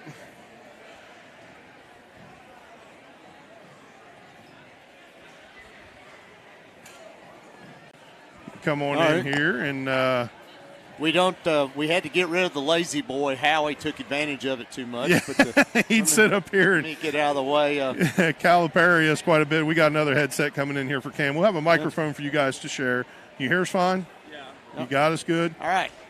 Cam, I'll start with you first. 1,000th point. I didn't know that until right here at the very end. Congratulations on that. Now, it's a stellar career you've had. We've still got a long way to go here, but jumping over to you, Jackson, coming off the bench tonight, 9.6 rebounds, 11.6 rebounds tonight. Yeah, don't cut his legs out from under him there. This is a couple games here of recent. You had 14, I think, about a week ago, really improving, and you could see Coach Burns just utilizing you off the bench more and more each week. Thank you. Yeah, so when you know, and the thought of what Bo has and trying to utilize you more, what aspects of your game are you really trying to focus on to try to improve and to try to help out this team a little more? Really just defense and rebounding, because we got Cam and Luke and Keaton top scorers. So really when I just come in the game, I just know I need to rebound and play solid defense. And Cam, speaking of that, with what you've been able to do offensively, of course, Bo, mentioning 1,000th point and Ohio Dominican signee, we're proud of you for that. I mean, everybody knows what we think of all these young men, and Cam Cox, one of these kids that we'll see out here doing some great things. But tonight kind of turned the page a little bit compared to the Woodford County game last Friday night. What was your mindset going into this game? Yeah, before I answer that, you asked him what he improves on. This kid works his tail off. Oh, I'm sure he does. He's in there extra. When we do the war rebounding, he treats it like a war. This kid has earned everything he's getting this year. And I mean that, it started off rough. There were some dark times for him. There was mental battles he had to go through, and he persevered. That's good. So he earns everything. He get Big 2-5. There's a reason we all react the way we react, because we see the work he puts in. Yeah. As far as mindset goes, it was just win. It feels good to win. It doesn't feel good to lose, so it's very simple. That's the mindset. We got to win. There's still a lot of things we got to get better at. We have weather coming in, so we got to find ways to, get into the film room when we're at home and stay locked in. But, yeah, I mean, hopefully we can stack wins, get some confidence going into the end of the season. Yeah. After the loss last week to Woodford, we'll not talk about that no more. Coming into this game tonight, I mentioned to John, I said, which team is going to blink? Because Shelby, I think they have impressed some people this year with the way they play. But now with the victory tonight, you're 1-1. You got 2 more district games left, and you really kind of control your own destiny. Both them games at home, you got Collins and Anderson coming in. Something you go for and get that 2 seed in the district. To be honest, we kind of leave that to the coaches to talk about future and seeding and all that. We just go out and we just try and compete. That loss at Woodford, that's a win. That's a game we thought we should have won. I'll Yeah. be completely honest. To have a whole week between that game and this game, I mean, that was tough. That was tough to sit with. That was tough to go to practice with, have to prepare with. I mean, it was a very hard loss. So we don't want to taste that again. We definitely don't want to taste that by the end of February. So, we're going to be working our tails off because, I mean, we have over a month to go before district tournament. Yeah. So we're only looking at how we can get better. So, Jackson, back to you. We've talked extensively throughout this season. If you watched any of the football, it's been the same talk. The way the coaches have developed this schedule and the difficult teams that you played, I believe number 7 in the state with strength of schedule. And how do you think that's helped prepare you? Because tonight, I mean, you even had a situation where Dylan Ritchie put 29 on the scoreboard, but the defensive play that you guys were able to do, how do you think that's helped you all prepare for this district play? I feel like playing in those big games at the beginning of the year and then, like, coming here and doing the district games, like, we're all prepared and we got all, like, the jitters out, everything, like, doing the King of the Bluegrass and playing, like, Newport and all the top-ranked teams. Like, we're good and we're comfortable in this situation. So several come from behind wins this year. With the Oldham County and Bell and different things like that. Do you feel comfortable playing in that situation? Either one of you or both? Yeah, I mean, I think in King of the Bluegrass, that male game, I think when we got down maybe like 12, we kind of looked at each other and it was like there was no worry because we knew we were in that situation. We're built to make runs. That's the team that we have. So we're going to stay confident. Listen, I'll be honest, we work harder than a lot of teams we play. Okay, it hasn't translated this year, so it gets frustrating, but if you're going to have to kill us. You're going to have to put us away. And when we get put away, we're just going to get back in the lab. We're going to keep working. We've been smacking them out this year, absolutely. We've had gut punches. I mean, we've been to the low points as a team. We're going to persevere. I promise you that. We're going to keep trudging. Jackson Combs, I mean, he embodies that. I'm glad he's up here with me. He embodies perseverance. I'm really proud of this kid. I can't say it enough. I'm really proud of the team. On cue. I'm proud of those boys too. Drew works hard. Drew has dreams. Adam works hard. He's starting to get some prosper for his work. So we're just a team that's going to work. Well, and the word team is a perfect way to describe you all. We could have just as easily had 2 or 3 other boys up here with us tonight to talk about what they did. Keaton Baird, phenomenal turnaround for him this season compared to last season, and a great game he had tonight. Jack Armstrong coming off the bench, just been a great spark plug. And now Jackson Combs, of course, you coming out in some of the tournament play and hitting some monster three-pointers. Yeah, all that gets back to us. We know what you all do. And so this team effort, we've said from the start, and this isn't as a gloating thing for you guys, it isn't for a big head thing, this is our opinion, but we feel like this is the most talented team as a whole in the 8th region this year, and we're really proud of you guys and happy to get to see you all play. We're going to keep working. The team doesn't just end with the court, too. I mean, we got a bench that – I mean, listen, Brady Smith, I don't think I've ever, really had a game where he's had low energy. Yeah. And he's had a lot of excuses to have low energy. He's had some rough times this year as well, and he keeps showing up. Yep. Dawson Barr at the end of the bench, I mean, that kid doesn't get talked about enough, I don't think. Yeah, he's a great kid. kid. Get him up here at the end of the game because he deserves MVP sometimes. Yeah. He works hard. Our coaches work hard. They're putting in extra hours, too. It is a team effort all the way around, top to bottom, for sure. Well, congratulations, guys. You are our Brown Construction players of the game. Go get another one Tuesday. We got to be here for the girls' game, but we'll be here next Friday for Collins. We will be watching. We'll be paying attention. We'll know what's going on. So keep that snow away for sure. Oh, yeah. Shout out the girls' team, too. They are balling this year. Absolutely. Yeah. Oh, yeah. They got something cooking, too. They always do. Howie always gets them right. So I'm happy for them as well. Thanks a lot, boys. I'll take that mic if you just want to set your headsets down there. And we'll get Coach Burns up here, I believe, as he's going to start coming this way maybe. Still, 2 great examples of some good young men right there, some quality athletes, and just some overall good team players for Spencer County.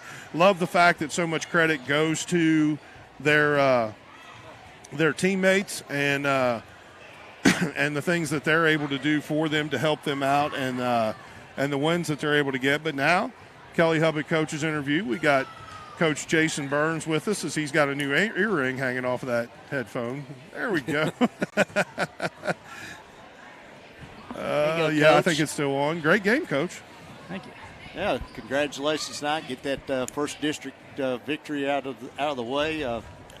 Different from last year, and I don't know how it got this way, but last year you had 3 of your district games were on the road. This year you get the benefit of being at home. It's much better feeling going into the next 2 weeks. Yeah, it got messed up over COVID. Like, we had to, COVID, we missed those first 3 weeks of the season or whatever. I got back, bounced back, and then we went to Shelby. I don't even know how it happened. So, yeah, it's kind of out of sequence. Instead of 2-2, we're 3 home, and last year, like I said, 3 away. So, yeah, but I don't mind it. I mean, this gym.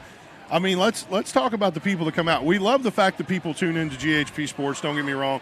But Bo and I will tell you every day of the week, we want this gym packed. And you take the environment that was in here tonight. Yeah. How does that affect these teams to come into this small court and this loud environment? Well, I mean, intense. I don't know how I don't know how you couldn't be ready. And I mean, it's the intensity level is always it's hot. It's just they can't hear me. My voice is usually shot. Like it's just. I feel like that's what it should be about. So. Oh yeah, I enjoy it. I love being back here. Yeah, that didn't like last year. I think Dennis Johnson of Woodward County was the one that kept saying it, or it's a couple years ago when we had a district. He's like, especially this side over here, the bleachers are right. They don't let the students sit on the floor because they'd be in the way, or stand on the floor because it's so tight over there. So. At 22 points, 10 rebounds off your bench tonight. From our stats. Big game by Jackson Combs. Jack Armstrong gives you what he gives you every night. Good looking 3 by Seawright, too. He's getting more playing time as the season progresses. Well, we know we can shoot it, so we try to throw him in there times where, we don't totally throw him to the wolves, but and get him a shot, and it just helps, especially when you got a couple other kids that can shoot it, and now you add somebody else that can stretch it a little bit. So. Yeah. Well, looking at some of the overall team stats, Bo and I, of course, a lot of times in the pregame, we have to make some presumptions of what you're thinking and what you're pushing for from your team. And we do know that back during football, when we had the opportunity to interview you on game day, that something that you were concerned about and you definitely wanted to work on in the offseason was the rebounding. And tonight, I mean, coming through in flying colors, 31 rebounds for us to 18 for Shelby County. And actually, Shelby County was only able to get 1 offensive rebound for themselves. Yeah, we did know tonight we probably had an advantage at that. I tell you what, they've ever